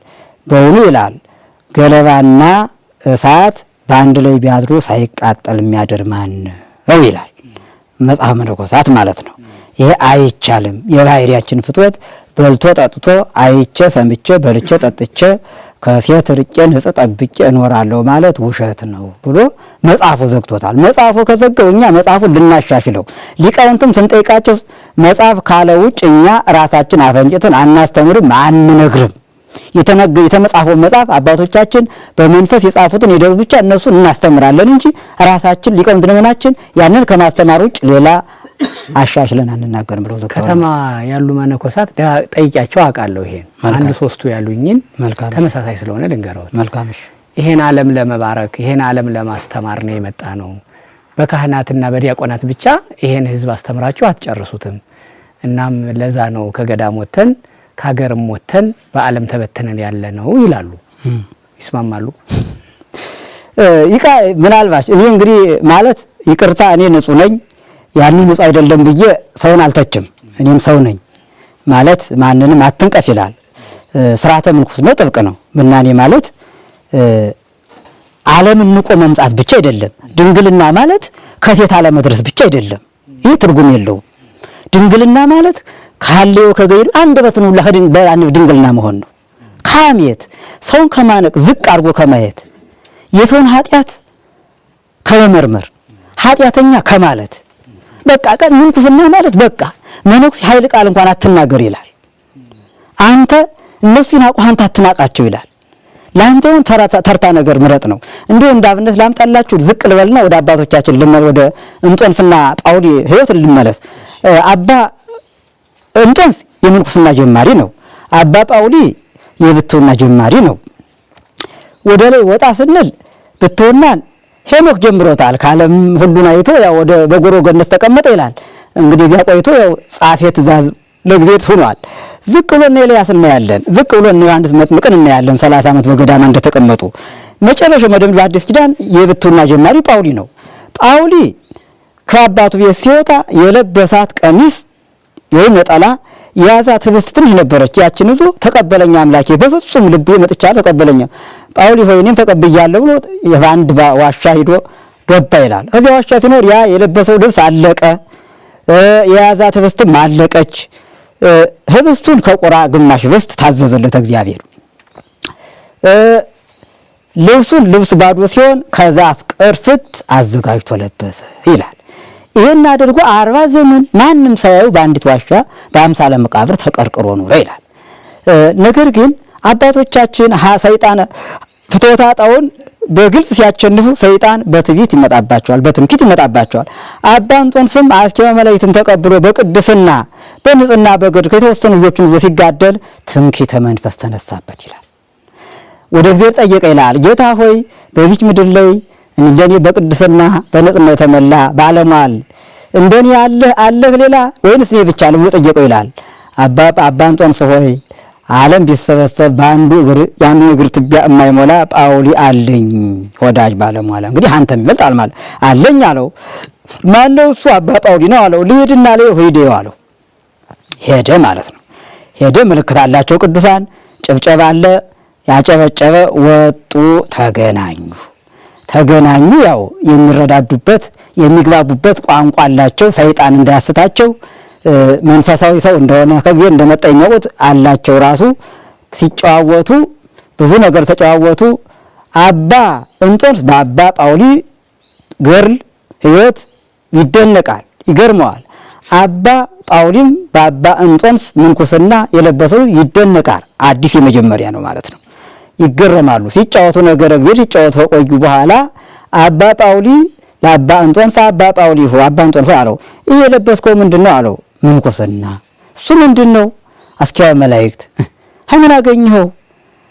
ቆም ስራውን ከመላእክት ተምሬዋለሁ፣ ምንኩስናውን ከአምላክ አግኝቼዋለሁ ብሎታል። ስጠኝ ብሎታል። የማይሰጥም ነገር ግን ስራውን ለምጄዋለሁ፣ ሰርቼ አመጣልሃለሁ ይለዋል። ስለዚህ ይሄን ተጨዋውተው ብዙ ነገር ተጨዋወቱ። በኋላ እየተጨዋወቱ ያለ የሚመገቡበት ሰዓት ሲደርስ ቁራ ነበር ምግቡን የሚያመጣለት። እግዚአብሔር ያዘዘ ቁራ ግማሽ ህብስት ነበር የሚያመጣለት። ውሃ ግን በዚህ ባይቱ አካባቢ ትንሽ ምንጭ ነበረች፣ ያችን እየጨለፈ ይጠጣ ነበር። በዛን ሰዓት ግን ወጡ ቁጭ ብሎ እየተጫወቱ እያለ ነገር እግዚአብሔር ያ ቁራ ሙሉ ህብስት አምጥቶ ቁጭ አደረገላቸው። ካደረገላቸው በኋላ አባ ጳውሊ አለ፣ አባ እንጦንስ ሆይ አለው፣ አቤት በእውኑ አንተ እግዚአብሔር ሰው ነው፣ እግዚአብሔር ነው የላከህ፣ በእውነት እግዚአብሔር መታሃል። ነገር ግን እስከዛሬ እኔ 40 ዘመን በዚች ዋሻ ስኖር ምግቤን ከቁራ የታዘዘ ከእግዚአብሔር የታዘዘ ቁራ ግማሽ ህብስት እያመጣ እሱን መገብ ነበር። ዛሬ ግን ሙሉ ህብስት ይዞ መጣ። ግማሹ የኔ ግማሹ ያንተ ብሎ ያንን ባርከው ተካፍለው በሉ ይላል። እዚያ ላይ ከተጫወቱ በኋላ እንግዲህ ሊሄድ አሰናብተኝ ሲለው፣ ነገር ግን አባ እንጦንስ አንድ የጠየቀው ትልቅ አንገብጋቢ ጥያቄ አለው ለአባ ጳውሊ። ምክንያቱም ሁሉ ቅዱሳን ናቸው፣ በቅተዋል፣ ግብር ገብተዋል። ብቃት እንዳልኳቸው 10 ማዕርጋት ተብለዋል። 10 ማዕርጋት የመጨረሻ ናቸው እና በቅተው እነዚህ ሁሉን ረግጠው ነበር። 10 ማዕርጋትን ረግጠዋል። የመጀመሪያ ማዕበነቱ ናቸው። ስለዚህ ረግጠው ነበር። እስቲ ግብር ግባና ይሄ የጀመርኩት የምንኩስና ሕይወት ይቀጥላል ያቆማል፣ እስቲ አይተ ንገረኝ ብሎ አባ እንጦንስ ለአባ ጳውሊ ጠየቀው ይላል። እሺ ብሎ ገባና ጸሎት፣ ያው እንጦንስም ይጸልያል፣ ገባና ጸለየ ይላል። ወአክሞሰሰ በከናፈሪሁ ይላል። ካየ በኋላ ቅዱሳን ምንም የሚያስደስታቸው ነገር ቢኖር ጥርሳቸውን ከፍተው ጉሮሯቸውን ገልጠው አይስቁም። ከንፈሩን ገልጾ ፍግግ ፍግግ እያለ ግንባሩ እየበራ ወጣ ይላል። ምን አይተ ምንድን ነው ብሎ ጠየቀው ይላል። አዎ ምንኩስና እስከ ምጽአት ይቀጥላል። ጻዴ ዳና አርጋብ፣ ነጭ ነጭ አርጋቦች በሰማይ ላይ የዲያብሎስ አሽከላ ተጠምዶ በክንፋቸው እየመቱት ወደ ሰማይ ገቡ። ጥሮች ናቸው ልጆች ካንተ ተቀጥሩ ድገምልኝ አለው። ደገመ። በሁለተኛው ግን አዝኖ መልኩም ደመን ብሎ መጣ ይላል። ምን ነው አባቴ ምን አየህ? አይ ዝንጉርጉር ድብልቅልቅ ምንድን ኩሳኩስ፣ ያው ጥቁርም ነጭም የተቀላቀለ ምንድነው? የኃጢአትም ጽድቅም የሚሰሩ። አሁንም ድገም አለው። 3 ጊዜ ገባ። ገአረ ወበከየ ይላል። እያለቀሰ እያዘነ ወጣ ይላል። ምን ነው አለ። አዎ ምንኩስና እንዳልኳችሁ ይቀጥላል ተብሏል። መጨረሻው ኃጢአት ብቻ ነው ብሎ አስረድቶታል። ኃጢአት ብቻ ነው። አንዳንድ ጊዜ እንግዲህ አባቶቻችን ሕይወታቸውን ጽድቃቸውን ምንኩስናን ብቻ ተናግረን የተናገሩት ትንቢትም ማለፍ የለብንም። ይሄ ትንቢትም ነው። አሁን ዛሬ እናንተም የደከማችሁበት አዲስ አበባ ይሁን የሚተራመሰው ያ አባቶች ያዩት ትንቢት ነው። ይሄ በእንጦንስና በጳውሊ አልቆም። ይሄ ራእይ እና አባ መቃርስ አይተዋል እና አባ ጳቁምስ አይተዋል። ሁሉ ቅዱሳን በየጊዜው እያዩ ሄደዋል። በመጽሐፉ ሊሰፍሮ አንብነዋል። ስለዚህ ያ ስላለ በከተማ ላይ ምናልባት ምንኩስና አወል ይባርኩ ይወጣሉ። ልምጣላችሁ እንዴት እንደሚባርኩ መነኮሳት ሊባርኩ ከተማ እንደሚሄዱ ያሉ ይሄዱ መነኮሳት እንዳሉ አስረዳችኋለሁ። ለምሳሌ አባ ዮሐንስንና አባ ስምዖንን ቅዱሳን እናያለን። በዓለም ነበሩ፣ ትዳር ነበራቸው። ነገር ግን ድንገት የግብፅን ገዳማት ተመለከቱ ይላል። ቤተሰቦቻቸውን ወገኖቻቸውን ሄዱ እንደርስባቸዋለን ብለው ሸኝተው ለመጎብኘት በዚያ አይተን እንምጣ ብለው ወደ ገዳሙ ገቡ። በዚሁ ሳያውቁት በምንኩስና ገቡ ይላል። ሲጋደሉ ከቆዩ በኋላ በቁ። አንደኛው ግን ወደ ዓለም ገብቼ በዓለም ውስጥ የዓለምን በቀል ማሳየት አለብኝ። ዓለም በመሃል እጇ እንደ ገብስ ቆሎ ስታሸም ቆይታ ነበር በኃጢአት። እኔም ደግሞ አሁን እንግዲህ አጫውትባታለሁ ብሎ እብድ መስሎ ልሄድ ነው አለው ወንድሙ ዮሐንስ። ኧረ ይሄ ነገር አይደለም፣ ኧረ ጥሩ አይደለም አለው። አይ እስቲ እንጸልይ እግዚአብሔር ነው አይደለም። ጸለዩ፣ ተቃቅፈው ተለያዩ። ወጥተው በዓለም እንደዚህ ምን የሚባርኩ የሚጋደሉ ቅዱሳን አሉ ማለት ነው። አንድ ሁለተኛ መነኮሳት ምላቸው መነኮሳት ጳጳሳት ናቸው። ሌላ ነገር አይደለም። ከምንኩስና ወደ ጵጵስና የሚመጣው ምክንያቱም ጳጳሳት አንድ ጳጳስ ሊሾም ወይም አንድ የደብር አለቃ ወይም አንድ በቃ የቤተክርስቲያን አስተዳዳሪ የሚመርጠው እግዚአብሔር መንፈስ ቅዱስ ነው። ለአንዲት ሀገር የሚያስተምር የሚዘው የሚባርክ ቢፈልግ ቅዱሳን መነኮሳት ኤጲስቆጶሳት ተሰብስበው ወደ ገዳም ይገባሉ ነው ምርጫው። አንድና እንደ ገዳም ነው። ወደ ገዳም ገብተው ሱባኤ ይዛሉ። 40 ቀን ከዚያም በላይ ይዛሉ። መንፈስ ቅዱስ እንዲገልጽላቸው ከማን ከመነኮሳቱ መካከል ምን ያለ የበቃ ጾር የጠፋለት ንዋዬ አፍቅሮ ንዋይ ፍትወታ አጣው የዚህ ዓለም የጠፋለት አዎ ሊያስተምር ጾሩን ታግሶ የራሱን ጾር አቸንፎ ከእግዚአብሔር ጋር የተገናኘ እንግዲህ ልብ በሉ። አፍቅሮ ንዋይ የዚህ ዓለም ጠቅላላ በሙሉ ጾር የጠፋለት ሊያስተምር የተፈቀደ ማለት ነው። በዓለምም ይሁን በገዳም እና ያንን መርጠው ወደ እግዚአብሔር ያመለክታሉ። ወደ እግዚአብሔር ያመለክቱና ወደ ከተማይቱ የኤጲስቆጶስም ሊሆን ይችላል፣ ቆሞስም ሊሆን ይችላል ይላካል። ከዚያ ውጭ ግን አሁን ያልከን መነኮሳት የሚባረኩት ወጥተው የሚባረው በዚህ መልኩ ነው። ምርጫቸው መንፈስ ቅዱስ መርጧቸው ገንዘብ አይሰበስቡ። እንዴ በእውነት እንናገራለን እኮ እኛ ባናውቅም ባናይም እኮ ብፁዕ አቡነ ተክለ ሃይማኖት ብፁዕ ቅዱስ አቡነ ተክለ ሃይማኖት ፓትርያርክ ርዕሰ ሊቃነ ጳጳሳት ዘኢትዮጵያ የነበሩ ፓትርያርክ በሕይወታቸው እንኳን የኢትዮጵያ ፓትርያርክ ነው ከቤታቸው እንኳን የሳንቲም ድምፅ ከሰሙ ምንድነው ብለው ይጮህ ነበር ይባላል። ማየት እንችላለን። አለ እኮ ሩቅ አይደለም። የኢትዮጵያ ታሪክ እኮ ሩቅ አይደለም። የአባቶቻችን ታሪክ ሩቅ አይደለም፣ ቅርብ ነው። እንደ መነጽር እንደዚህ እንደ ካሜራ መነጽር ቅርብ ነው፣ ሁሉ ይታያል። እና ያ ጦር የጠፋለት አዎ ይባርካል። አዎ በከተማ ላይ መናፍቅ ሲነሳ ቅዱሳን ወጥተው ያስተምራሉ፣ በቃ ያረጋጋሉ። እና ሁሉም ቅዱሳን ወጥተዋል። ግን በጸጋ ነው፣ በስጋ አይደለም። በስጋማ ሊሆን አይችልም። እዚያ ላይ ደግሞ ተመይጦ ደይት የሚለው አለ። ገዳም ከገባ ይሆን መነኩሴው ከተማ ሊወጣ አይፈቀድም፣ ትእዛዙ አይፈቅድም። ምናልባት ለተልኮ በማህበር ተልኮ ታዙ ይወጣል። ፍትሐ ነገሥቱ አስቀምጦታል። ሃይማኖታዊ አንቀጸ መነኮሳት አስቀምጧል። መጽሐፍ መነኮሳቱ አስቀምጧል። ለከተማ ለተልኮ ወደ ከተማ ብትወጣ እንዲህ አታድርግ ብሎ አስጠንቅቋል። የታዘዝክበት አድርግ ተመለስ ተብሏል። ከተማ ግን በወቅቱ ከሆነ ጾር ከጠፋለት ሊባረክ እዚህ ከመረጠው አቦ ከመረጡት ይሆናል። የዛሬው የምትለው ዛሬ ያለው እኛ እየወጣን ለገበና አይተናል አይደለም፣ ውሸት ነው። እሱ ተቀባይነት የለውም። እኛ እንቃወመዋለን። እንዲሁም የነዚያ ህይወት የምዕራባውያን ህይወት አመጣው ከኢትዮጵያ ላይ አላት ነው የኢትዮጵያን ገዳማትና ይለተ ሊያጠፉ እየተሯሯጡ ነው። የታድሶ አባል እንጂ እነዚህ ታድሶ እንጂ የኛ መነኮሳትም አይደሉም። በቃ ባጭሩ እኛ እውነትም በቅዱስ ቦታ ሆነን አንዋሽም፣ ሰውንም አንፈራም። ሰው ለማዋረድ ለመገሰጽ አይደለም። እኛ መነኮሳት ስሙን የራሳችን ምንኩስና ብቻ ሳይሆን ሀገራችን ኢትዮጵያ አንድ መነኩሴ ምንም ለራሱ ንስሐ ይገባል፣ ስለ ሀገሩ ስለ ወገኑ ይጸልያል። አዎ እኛ ዓላማችን ስለ ራሳችን ብቻ አይደለም። የገዳማችን ህልውና እናስከብራለን። ስለ ህዝበ ክርስቲያን ከሌሉ እኛ አንኖርም። እኛ ከሌለን ህዝበ ክርስቲያን የሉም። ተደጋግፎ ነው እና ያ በፍጹም የተሳሳተ ነው። ምንኩስናት አይደለም። መጽሐፍ የለም። መጽሐፍ ከማይዳ መጽሐፍ እንዳስረዳን በቃ መጽሐፍ እንዳለን መጽሐፍ ከሆነ የሆነ ነገር የለም። በዚህ ጉዳይ ሊቃውንት ጠይቀናል። እኛም ብዙ የምናውቃቸው በቅርብ ሊቃውንት አሉ። ከጎንደር አዲስ አበባ የምናውቅ መምህራን አሉ። ይሄ እንዴት ነው እያለ ያው ግልጽ ነው። ግልጽ የሆነ ሌላ ዓላማ ያለው የኢትዮጵያን ገዳማት ለምሳሌ የግብጽ ገዳማት እየተባለ የሚሰበካል። ኢትዮጵያ በነገራችን ላይ ቀደም ጀምሮ በታሪኳ በእምነት ከሌሎቹ ጋር አንድ ልንሆን እንችላለን። በባህሉ የተለየ ህይወት አላት። ለምሳሌ ልበላችሁ አሁን የዋልድባ ገዳም ህይወት ከዓለም ገዳማት ህይወት የተለየ ነው። ስርዓቱ የተለየ ነው። የአንድ መነኩሴ አባት ሁለት ነው። በዓለም ገዳም የቆብ አባት የቅናት አባት፣ በዋልድባ ሶስት ነው አባቱ። የቆብ አባት የስምረት አባት የቅናት አባት። ይሄ ስምረት በዋልድባ ብቻ ነው ያለ። ምናልባት የነጠቅሞ ማይበረ ስላሴም ያደርጋሉ። እና ሁሉም እያንዳንዱ የገዳም የራሳቸው የሆነ ስርዓት አላቸው። ከምንኩስናው ህግ ስርዓት ባልወጣ መልኩ ክርስቶስ እንዳከበራቸው መጠን የሰጣቸው ህግና ስርዓት አለላቸው ማለት ነው። በገዳም ቋርፍ በመብላትና በከተማ ቋንጣ ፍርፍር በመብላት መካከልም ያለውን ልዩነት ይንገሩኝ። እግዚአብሔር ይስጥህ። እግዚአብሔር መልካም ነው። አጋጣሚ ዋልድባ አሁን ባለንበት አይደለም። ዋልድባ ለምሳሌ ዋልድባ ከተቆረቆረ ጀምሮ እስከ ተወሰነ ጊዜ በእርመት ብቻ ነው የነበረው። አሁን በሰፊው ሞፈር ቤት እንባል ተቋቋመ። እናንተ አይታችሁታል። የዳልሻ እንደምትሱ ወንዝ ማዶ ጀምሮ ሞፈር ቤት ነው። ቤተ እግዚአብሔሩ የእናቶች እንደምታዩት ይሄድ በሙሉ ሞፈር ቤት ነው። ከዚያ የተለያየ ምግብ አለ። እንደፈለገ ከተማ መውጣት የሚቆጣጠረው የተለየ። ይሄ ቋርፉማ ከሆነ ከባድ ነው። ለረጅም ዘመን ይሄ ቋርፉ ብቻ ነው የነበር። እኛ ሰዎች እኮ ለምሳሌ ገዳም ብዙ ነገር ለምሳሌ ዋልድባን ብቻ አናይም። ሌላ ገዳም ማየት እንችላለን። ለምሳሌ ሌላ ገዳማቶች ያው ምንም እንዳይጣፍጥ እህል የሚበላ ዋልድባ ብቻ ነው ቅጠል የሚበላ። እንግዲህ ያልኳችሁ በዓለም ገዳም በሌላ ቦታ እህል የሚበላበት አለ። ያም እንግዲህ በዓለም እዚህም አለ እህል ቤት። እሱማ አዎ ልንገርህ፣ አሁን አንተ የከተማውን ፍርፍሩን ነው የምታይ።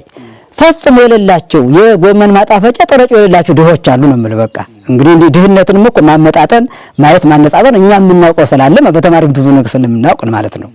የሌላቸው አሉ። የከተማው አይደለም የዛሬ የሚታየው ማለት ነው። እና እነዚያ ይገባሉ። ገዳሙ ላይ ያለው በሰዓት ይገኛል። ያው ለምሳሌ አንዱ ጾመኛ ገለኘው ያው ይሰጠዋል፣ ወንድም ይሰጠዋል፣ ካበላ ብሎ ይሰጠዋል፣ ይበላል። ከዚያ ላይ ትንሽ ያን ችግር ካሳለፈው የራሱን እርምጃ እዚያ ላይ ያው የሚከታተለው የለም። ወደ ከተማ ይወጣል፣ ይሄዳል፣ በቃ የፈለገውን ያደርጋል ማለት ነው። የሚጠይቀው ነገር የለም ማለት ነው።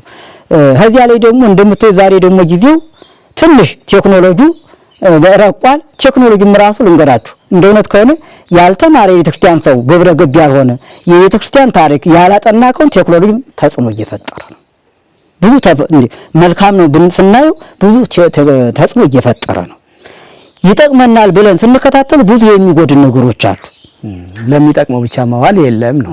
አዎ ለምሳሌ እንትን ለመጠቀም ማለት ነው መጀመር ቤተክርስቲያን ጠንቅቆ ያወቀ የተማረ መሆን አለበት። ጠንቅቆ የሚጠቅሙን ማወቅ አለበት ማለት ነው። ያልተማረ ሰው ምን ያውቃል? አይቶ ያውቅም፣ አልተማረም። ያየውን ነገር ሁሉ መልካም ነው ይከተለዋል። ለምሳሌ አሁን በመነኮሳት ሚዲያ ላይ አሁን ለምሳሌ አሁን ሙያዎች አሉ። ዋልድባ እኩል እንገራችሁ እውነት ከተነጋገርነ ከተባለ በቦታው ላይ ስምረት የሌለው መነኩሴ እንኳን ሴት ይቅርና ፓትርያርክ ጳጳስ ሌላ ምን ገብቶ ጎዳሙን መክሰስም ስብሰባ መሳተፍም አይችልም። ይሄ ባለውግዘት ነው፣ ባለውግዘት ነው። ይሄ ነው ቴክኖሎጂ ጋር ተያይዘው ነው የሚጠቀሙት። የሚደግፋ ያ አይደለም። መጽሐፈ መነኮሳቱ ቀርቶ ስለ ይቅርታ ስለ ዋልድባ እንዳልሻህ ኪዳነ ምህረት ደብረ ደናግል አንድነት የእናቶች ገዳም እየነገሩኝ መሰለኝ። እሺ አይደለ? እናቶች መክሰስ ሲሉ እነሱን ነው። እሺ ስለ ገዳሙ ያውቁታል። ይሄን ገዳም አውቀዋለሁ አለ ጠንቅቄ አውቀዋለሁ። ዋልድባ እንዳንሻ ኪዳነ ምህረት ደብረ ደናግል አንድነት የእናቶች ገዳም ሚለውን ማለት ነው። የለም እንደዛ የለም። እንዳንሻ ኪዳነ ምህረት አንድነት ገዳም ያበው ገዳም አቡነ ተስፋ አርያት ወምስራቃዊ የሚል እንጂ የእናቶች ገዳም እንዳልሻ ኪዳነ ምህረት አንድነት የደናግል ገዳም የሚል ገዳም የለም፣ ፈጽሞ የለም። ቴክኖሎጂ ነው የፈጠራቸው እያሉኝ ነበር። እስኪ እንዴት እንደፈጠራቸው ለምሳሌ ቴክኖሎጂ ፈጠራቸው እነሱ ፈጠራቸው ማለት ሳይሆን ይሄንን ተጠቅመው ምንኩስናቸውን ስተው ባለማወቅ ምንኩስናቸው ሳይገባቸው መጽሐፈ መነኮሳት ሳያነቡት ዝም ብለው ብቻ ለሱን በመጠቀም በቃ በመሳሪያ ብርን ለመሰብሰብ በዚህ በቴክኖሎጂ መሳሪያ በተለያዩን በመጠቀም አሉኝ። አዎ የትኛውን ልብስ ምንኩስናው ለምሳሌ ቆቡን ቀሚሱን ወይበው በመጠቀም ያለ ምንኩስና አዎ ማረጋገጫ አለው። እሺ በስርዓት አንድ ነገር ልበልህ። እሺ ማህበረ መነኮሳቱ በቅዱሳኑ ዘንድ የታወቀ ነው። ምናልባት ከሰው የተሰወረ በወቅቱ የተሰወረ ካልሆነ እማይምቱን አባይ ሁሉ አርዲት ሁለት ይገም ብለ የታወቀ ነው። የሚታወቅበት የመቁነን መስፈርት አለ። እንደ ስማቸው እንደ እንትናቸው ሁሉ ለጸጋቸው ሁሉ የታወቀ ነው። ስለዚህ እያንዳንዱ እኔን አሁን እያንዳንዱ መነኮሳት ያውቀኛል። እኔም አባቱ ይያሉት አውቃቸዋለሁ። ምን እንደምናያቸዋል። መነኩሴ በስጋ ቢሉም በጸጋም ያውቃል። አባቱ ይገርማቸዋል። በስጋ ቢሉ በጸጋም ያውቃሉ። ስለዚህ የታወቀ ነው። አንድ መነኩሴ ገዳሙ ሕግና ስርዓት አለው። ለምሳሌ የሚወጣበት የሚንቀሳቀስበት አሁን ለምሳሌ ዋልድባ የእርመት ቦታ ይባላል፣ ሱባኤ ቦታ ይባላል። ለምሳሌ ከሰኔ ማርያም ጀምሮ እስከ ህዳር 24 ድረስ መነኩሴ ከዚህ እርመት የገባ አይወጣም፣ ያኛው ወደዚህ አይገባም፣ አይገናኝም። መሳሳም ማሳለምም የለም። ያ ነው እና ስለዚህ ለምሳሌ እናቶች ይሄ ገዳም የሚታወቀው በእርመት ብቻ ነው።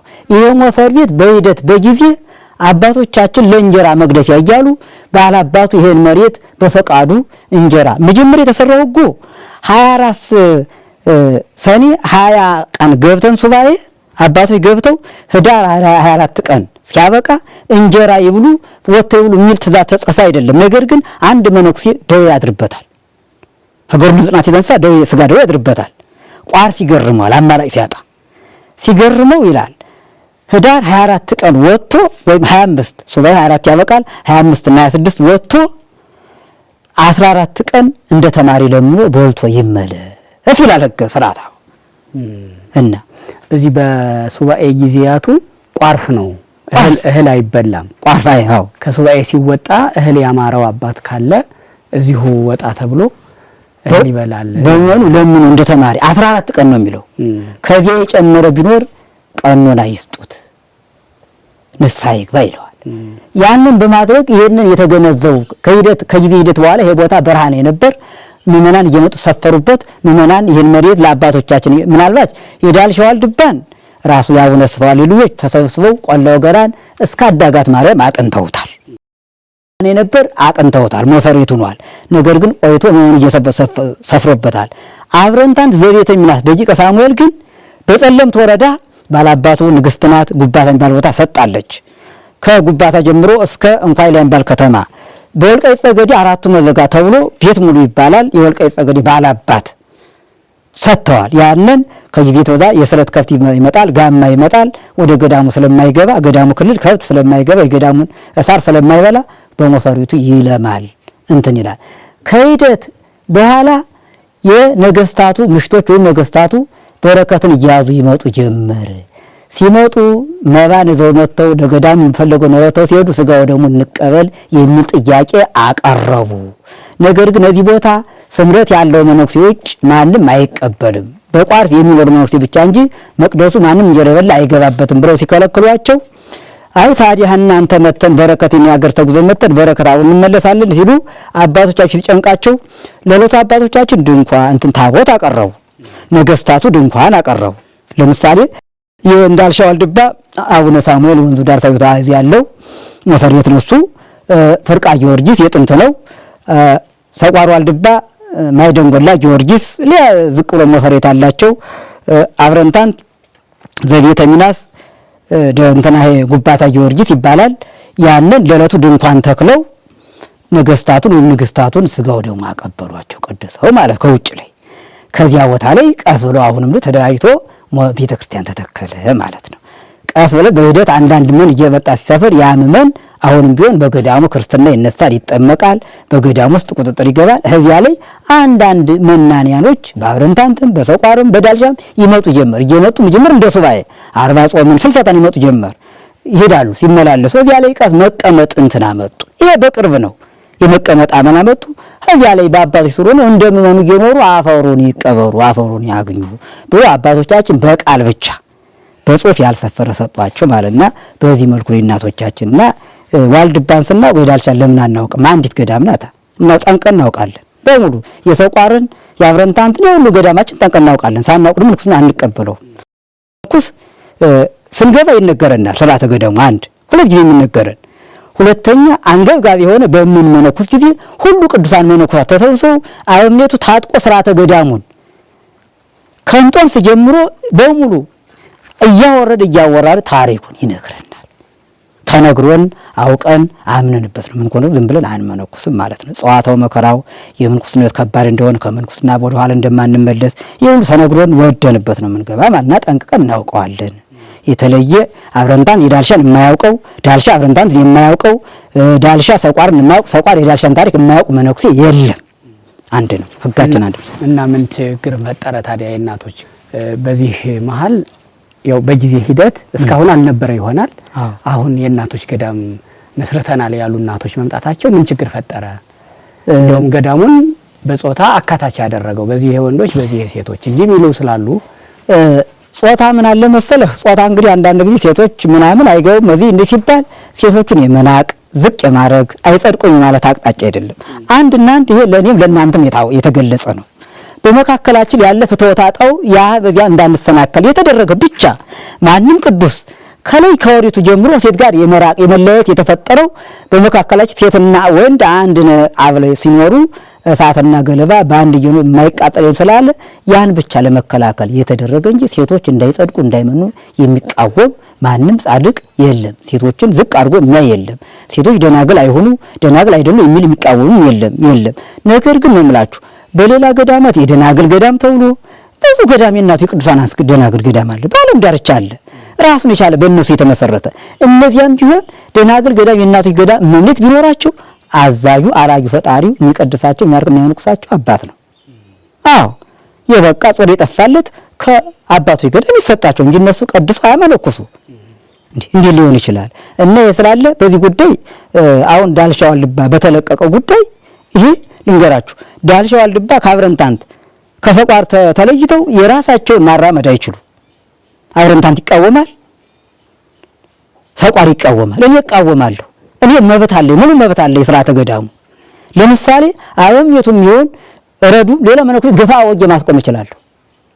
በቃ ገዳሙ አንድ እስከ ሁለት ገፋ ባው እንዳትንቀሳቀስ አስቆመዋለሁ። አበምኔቱን አረፈ አበምኔቱ ከኔ ማለፍ አይችልም። ይሄ አበው የሰሩት ህግ ነው። ያ ስላለ የደናግል ገዳም ተብሎ የተለቀ ፈጽሞ ይሄ ሶስቱን ገዳም ያናጋል። ዋልድባ ያበው እንጂ የሴት የሚባል የለም። ለምሳሌ ሴት ነን ካል ዋልድባ ምን በአራት ወንዝ የተከለለ ነው። ልብ በሉ እንግዲህ ቢያንስ ራሳችን ገዳም አለን። ያሉበት ቦታውን ቆላው ገራ ምድር ነው። የአባቶች ገዳም ሞፈር ቤቱ ሀሊ ቀበሌ ነው። የእናቶች ገዳም ፍርቃ ቀበሌ ነው። ቢያንስ መልቀቅ ያለባቸው እንዳልሸው ዋልድባ ሳይሆን ቆላ ወገራ ምድር ፍርቃ ቀበሌ የሚገኝ የእናቶች ደናግል ገዳም ብለው መልቀቅ ይችላሉ። ዋልድባ እንዳልሻ ገዳም ብለው ግን የደናግል መልቀቅ አይችሉም። ፈጽሞ የተወገዘ ነው። እኛም እናወግዛለን። ማንም በዚህ ጉዳይ ጳጳሳትም ነገስታትም ማንም ጣልቃ ገብቶ ሊያስቆም አይችሉም።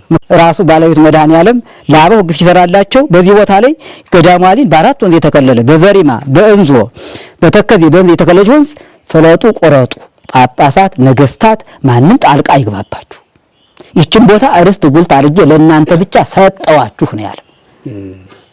ፍርቃ ደብረ ደናግል መባሉ እና ዋልድባ መባሉ ስሙን መጋራታቸው ብቻ ነው ወይስ የገዳምነትና የህጋዊነት ጥያቄ አለ እዚህ ውስጥ? ሲጀምር አልኩ እኮ ራሳችን ካሉ ልንገር ቅድም ብያለሁ። እንደ ምእመናን ኑሮ አፈር ያገኙ ተብሎ አባቶች ዝም ብሎ አስጠግተዋቸዋል። በአባቶች ስሩ ነው ማለት ነው። ለምሳሌ ምንኩስናውን እየሰጧቸው ስራ እየተፈጸመላቸው በደጁ ነው ጸንተው አፈሩ እንዲያገኙ እንዲቀበሩ ተሰጥተዋል። ከዚያ ውጭ ግን ከአባቶች የተለየ የራሳችን ገዳም አለ ማለት አያስሄድም። ዋልድባም የሚለው የዋልድባ ብሎ ሴቶችን አይመለከትም። ዋልድባ የአበው ቦታ ነው፣ አያስሄድም። ስሙም ዋልድባ የደናግል ገዳም እነሱም ደግሞ የብቻቸው በዚህም በሞፈሬትም በቅዱ በመሰረቱ እንዴ እንደ ሐሳብ አልኩ ፍርቃ ይበሉ አልኩ እንጂ ቢሉም በሙሉ ይሄ ሞፈር ቤቱ ከድቅቆ ወንዝ ይዞ እስከ ዘሪማ የዳልሻ ቦታ ነው። ባጭሩ የዳልሻ የአባቶች ሞፈር ቤት ነው። የእናቶች የሆነ እዚህ ቦታ ላይ መንግስትም ሆነ ጻድቅ የሰጣቸው ርስት ጉልት የላቸው። አንድ ከዛ የስም ብቻ ነው የይዞታም የሁሉም እሱን ማጣራት ሁሉም የላቸው ባጭሩ አንተንባቸው አይጥለቁ ብለን አይደለም እንቀናለን እንቃወማለን በጥር እንዳይጠርቁ ብንልም ራሱ ተገቢ አይደለም። ኮናኙ እሱ ባለቤቱ ነው። እና ስለዚህ ለምሳሌ ምልህ ስለለቀቀው ነው የተነጋገሰ ዳልሻ ከዳልሻ የሚበዙ ሰቋር እናቶች አሉ። በግል ምን ወዳቸው እናት የምናከብራቸው አዎ አብረንታን ታሉ ብዙ የሚበዙ እናቶች አሉ። በአባቶች ስር ሆነው እንጂ በራሳቸው ተለይተው አይደለም። እና ምን አለ መሰለህ አንደኛ ስርዓተ ገዳሙ አይፈቅደውም። ህጋበው ህጋበው ይባላል። ስርዓት አለ እንደ ስርዓትና ያው ህግ ብያቸዋለሁ። በሊቃውንት ትርጓሜ ይነግሩናል። ሊቃውንት ብዙ ልዩነት የላቸውም፣ ግን የተቀራረቡ ናቸው። ትንሽ ልዩነት አላቸው ይላሉ። ለምሳሌ ስንላቸው ሊቃውንት ልዩነቱ ምንድነው ስንላቸው ስርዓት ማለት ዘመነ ወረራ ክርስቲያን በአይላውያን ነገስታት ጭፍጨፋ ቢመጣባቸው ቤተክርስቲያን ቢቃጠል መቁረቢያ ቦታ ቤት ቢቃጠል ከኤጲስቆጶስ ቤት ይቀደስ ብለው ሊቃውንቱ ያውጃሉ። ያ ወረራ እስከሚያልፍ ማለት ይሄ ስርዓት ይባላል። በጊዜ የሚሰራ ስርዓት ማለት ነው ቤተክርስቲያናችን ለማስቀጠል። ህግ ማለት ግን ቋሚ ነው፣ የማይቀየር ነው። እና ስለዚህ ሴቶች በዚህ ቦታ በህዝወትም ሆነ አልኩ እኮ አባቶች በየዋህነት ነው ያደረጉት። የሚገርማችሁ እኮ አብረንታን ሴት የሚባሉ እናቶች የጀመሩትን አውቃቸዋለሁ፣ ቀብሬያቸዋለሁ። የጀመሩ ሴት የመናይ መጀመሪያ ማለት ነው። እንዴ ሁሉም አውቃቸዋለሁ። ዳልሻ እንግዲህ እነሱ ያውቃቸዋል። እና ስለዚህ ያ የቦታው ህግና ስርዓት ፈጽሞ አይፈቅድምም፣ አይወስንንም። ሞፈር ቤቱ ጠቅላላ የአባቶች ነው። ቦታውን የሰጣው ያሉበት አባቶች ናቸው፣ አፈር ጠብቁ ብለው። ከዚያ ቦታውን ከሰጧቸው ያሉበት ጊዜ ከሰጧቸው በኋላ መሬትም እየሸረፉ የሰጧቸው አባቶች ናቸው። ቢያንስ እነሱ አባባል ገዳም አንደኛ እኔ እንደው የምቃወም ብዙ ነገር አለ። እኔ ነገር አላበዛም ብዬ እንጂ በጣም ብዙ ነገር አለ። እነሱም የምቃወማቸው ለምን ብትሉኝ እንዳልሸው ዋልድባ አበው ያሉም ሴቶች ብቻ ነው። ይህ ምን ማለት ነው? በአንድ ቃል በአንድ ሰዓት እኛ ብቻ ነን። 5 ካህናት አሉ። እነዚያ በእኛ ደሞዝ ያገለግላሉ። እናንተ ክርስቲያን ናችሁ፣ መንፈስ ናችሁ፣ ክርስቲያንም ሆናችሁ ግዴታ ሆኖባችሁ መጣችሁ እንበራታ ታግሳችሁ ታያላችሁ። የምስክር አይደለም? ያዚው በለይስ ለምሳሌ ዳልሻ አባቶች ቢያልቁ ቦታውን አብረንታንና ሰቋር ይሰጣል ይመስላችኋል? አይሰጣችሁም። ገዳሟ ላይ እንዴት ሆነች? የኛ ነው። የሚገርማችሁ የሚደንቃችሁ ነገር ስርዓተ አበው ምን ይላል? በምንኩስና ጊዜ ህጉ ሲነገረን ስምረትን ከተቀበላችሁ ዋልድባ አትውጡ። አንድ ፍጹም የሆነ ፊርማ ያለው ቃል ነው። አበምኔቱ አትውጡ። ነገር ግን ሰይጣናት ውጡ ውጡ ውጡ ቢላችሁ ወደ ሰቋር ወደ እንዳልሻ ሄዱ ይላል። ይሄ ምን ማለት ነው? አንድነቱን ማጠየቅ ነው። ይሄ አብረንታን ሲያመነኩስ የሚያዘው የሚያውጀው ትእዛዝ ነው። በተመሳሳይ ዳልሻም ሲያመነኩሱ እንዲሁ አትውጡ፣ ህርመት አትውጡ፣ ገዳሙ አትውጡ፣ ውጡ ውጡ የሚላችሁ መንፈስ ቢመጣ አብረንታንትና ሰቋር ሂዱ። ያው ሰቋርም እንዲሁ አትውጡ ይላል አበምኔቱ እያወጀ፣ ውጡ ውጡ ቢላችሁ እንዳልሻና አብረንታንት ሂዱ። ስለዚህ አንድነታችን በየጊዜ ይታወጃል። ስለዚህ በዚህ መልኩ ስለሆነ አባቶች በየዋህነት በደግነት እንዲሁም ቅድም እንዳመጣው ትቃወማላችሁ ቢብዙ ያልከው እንዲሁም አባቶቻ በየዋህነት ምን እንዲው ቢጸድቁ ምን አሉ ብሎ በየዋህነት መሬታቸውን ከፍሎ እዚህ ተቀመጡ። እንዲሁም እስከ ትናንት ድረስ እኮ እነሱ አስፈጭተው ምን ብለው የሚሰጧቸው ጋግረው ብቻ ነው። አሁን ሰቋር ብትሄዱ አባቶችን አስፈጭተው የሚሰጧቸው እንደ እውነት ከሆነ ደግሞ የዳልሻ እናቱ የተለየ ይታላቸው ከተባለ ገዳሙ ተበለሻሽ ይበለሻሻል፣ ታሪኩ ይዛባል። አብረንታን ብትሄዱ ምናልባት እናቶች የማይገቡበት ተግባር ቤት አለ፣ ማይለወጣ የሚባል ቦታ አለ፣ ህርመት ዳር ነው። ሌላው ውጭ ግን ወፈር ቤት አርዲቱ ያቀርባል፣ ያርፋል፣ ይቆፍራል፣ ያስፈጫል፣ እናቶች ከዚህ ይጋግራሉ። አብረው ባንድ ላይ ነው ተፋቅረው። ነገር ግን ይሄ የተለየ ከዋልድባ የተለየ ሲሆን ይሄ የተለየ ስለሆነ ገዳሙን ያናጋል፣ ታሪኩንም ያፈርሳል። አባቶቻችን ያስረከቡን ታሪክ ስላለ እኛም ግዴታ ለትውልድ ማስተላለፍ ግዴታችን ስለሆነ ያው ዝም አንልም። በዚህ መልኩ ስለሆነ የተሳሳተ ነው። እሺ ወደ ማጠቃለያ ነኝ። ገዳሙ ይሄን ሁሉ ቋርፍ ይሄን ሁሉ የአበው ህብረት እያኖረ ነው። በዚሁ ደግሞ ምእመናን በየቦታው በኮሚቴም ተደራጅተው በልማት ኮሚቴ ደግሞ ምእመናኑም በየግላቸው የቻሉትን አባቶች እንዲጸልዩልን እነሱ ለሀገር እንዲጸልዩ በእነሱ ጸሎት እዛ ያለ ጸሎት ለዓለም ይተርፋል በሚል ገዳሙን ያግዛሉ። ገዳሙም ደግሞ በኮሚቴም በራሱም ጥረት በዚህ በእህል በመዝራት ይሰራል። ጠቅለል ሲል ገዳሙ በልማት ራሱን በመቻል በምን ደረጃ ነው ያለው? ምን እየሰራ ነው? በአምስት አቦናቸው በሰባት ስላሴ በስድስት ማናቸው ከስር ኮሜንት ላይ ቤተሰብ አርሴማ በነካ አፌ ሐምሌ 6 በዕለተ ቀኗ አጽሟ ባረፈበት ገዳም በዓሏን እናከብራለን። ሰኔ ጾምም ይፈታል። የቅዱስ ጎርጎሪዮስ ጉድጓድ የቅዱስ ለንጊኖስ ጦር የጌታን ጎን የወጋበት የተወጋው ረስቶለት የወጋው ቅዱሱ የተባለበት ብዙ ቅዱሳት ቦታዎችና ራሷ አርሜኒያ እኮ 98 ከመቶ ምእመኗ እንደ እህት ኦርቶዶክስ ኑ እንሂድ ሲምባ ትራቨል አራተኛውን ዙር ልዩ የበረከት ጉዞ አዘጋጅቷል። ሐምሌ 2 መነሻ ሐምሌ 8 መመለሻ 0988 38 38 38 0953 44 400 ሲምባ ትራቨል እንደ ታዛዥ ልጆ።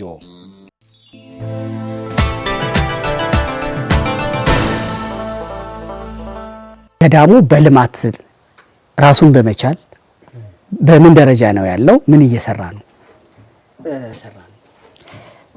ገዳሙ እንግዲህ ምን አለ መሰላችሁ፣ ምናልባት ገዳሙ በጣም ዋልድባ ከሚባሉት ገዳም የልማት የሥራ ኃይል ያለው የሰው ኃይል ያለው መነኮሳቱ ማይበረ መነኮሳቱ በተለይ አርድቱ ልባላችሁ የእርድና ሥራ በሚገባ የሚሰሩ ምንም ባይበቁ ባይነቁ እንዳና በዮሐንስ ሐጺር በጸጋ ባይበቁ ነገር ግን በሥራ በዋልድባ ላይ የዋልድባ አርዲት አንቱ የተባለ ሁሉም የኢትዮጵያ ገዳማት የመሰከረለት ወዙን ጠብ አድርጎ ነገር ግን ለመስራት ብዙ እንደ ዘመኑ ከምጽዋት ለማረቅ ብዙ ልማት ለማልማት ብዙ ዘመናዊ ልማት ለማልማት ህገ ገዳሙ ስርዓተ ገዳሙ ትንሽ የረቀቀ ነው። ብዙ ጊዜ ስርዓተ ገዳሙ በጣም አበው እግዚአብሔር የሚወሰነው መካነ ጸሎት፣ መካነ ግውሳን፣ መካነ ጽሙና ብቱና በዋልድባ ጠላ ለምሳሌ እንወላችሁ ዋልድባና ማይበርላሴ ይመሳሰላሉ። የምናኔ ስራ በጣም ያካሂዳሉ።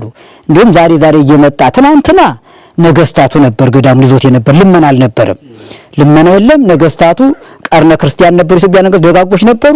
የሚቸግረውን ችግር ይኖሩ ነበር። ዛሬ ግን ጊዜው ትንሽ እንደምታዩት ጎግማን ጎግኖ ስለሆነ ትንሽ ያው ብዙ አይነት ልመና መነኮሳቱን በዚህ ገብተው ብዙ ያላስፈላጊ የሆነ ነገር ልመና በመጻፍ መነኮሳት ተፈቅዷል። መነኩሴ ሽጦ መጽቶ ከሚጸድቅ ይልቅ ዳውኖ ተመጽቶ ቢጸድቅ ይሻላል ይላል። ያ ማለት አሁን የዛሬው ባል ልመና አይደለም። ልመናው የዛሬው ልመና መሰረት የለቀቀ ነው። መሰረት የለቀቀ አይፈቀድም።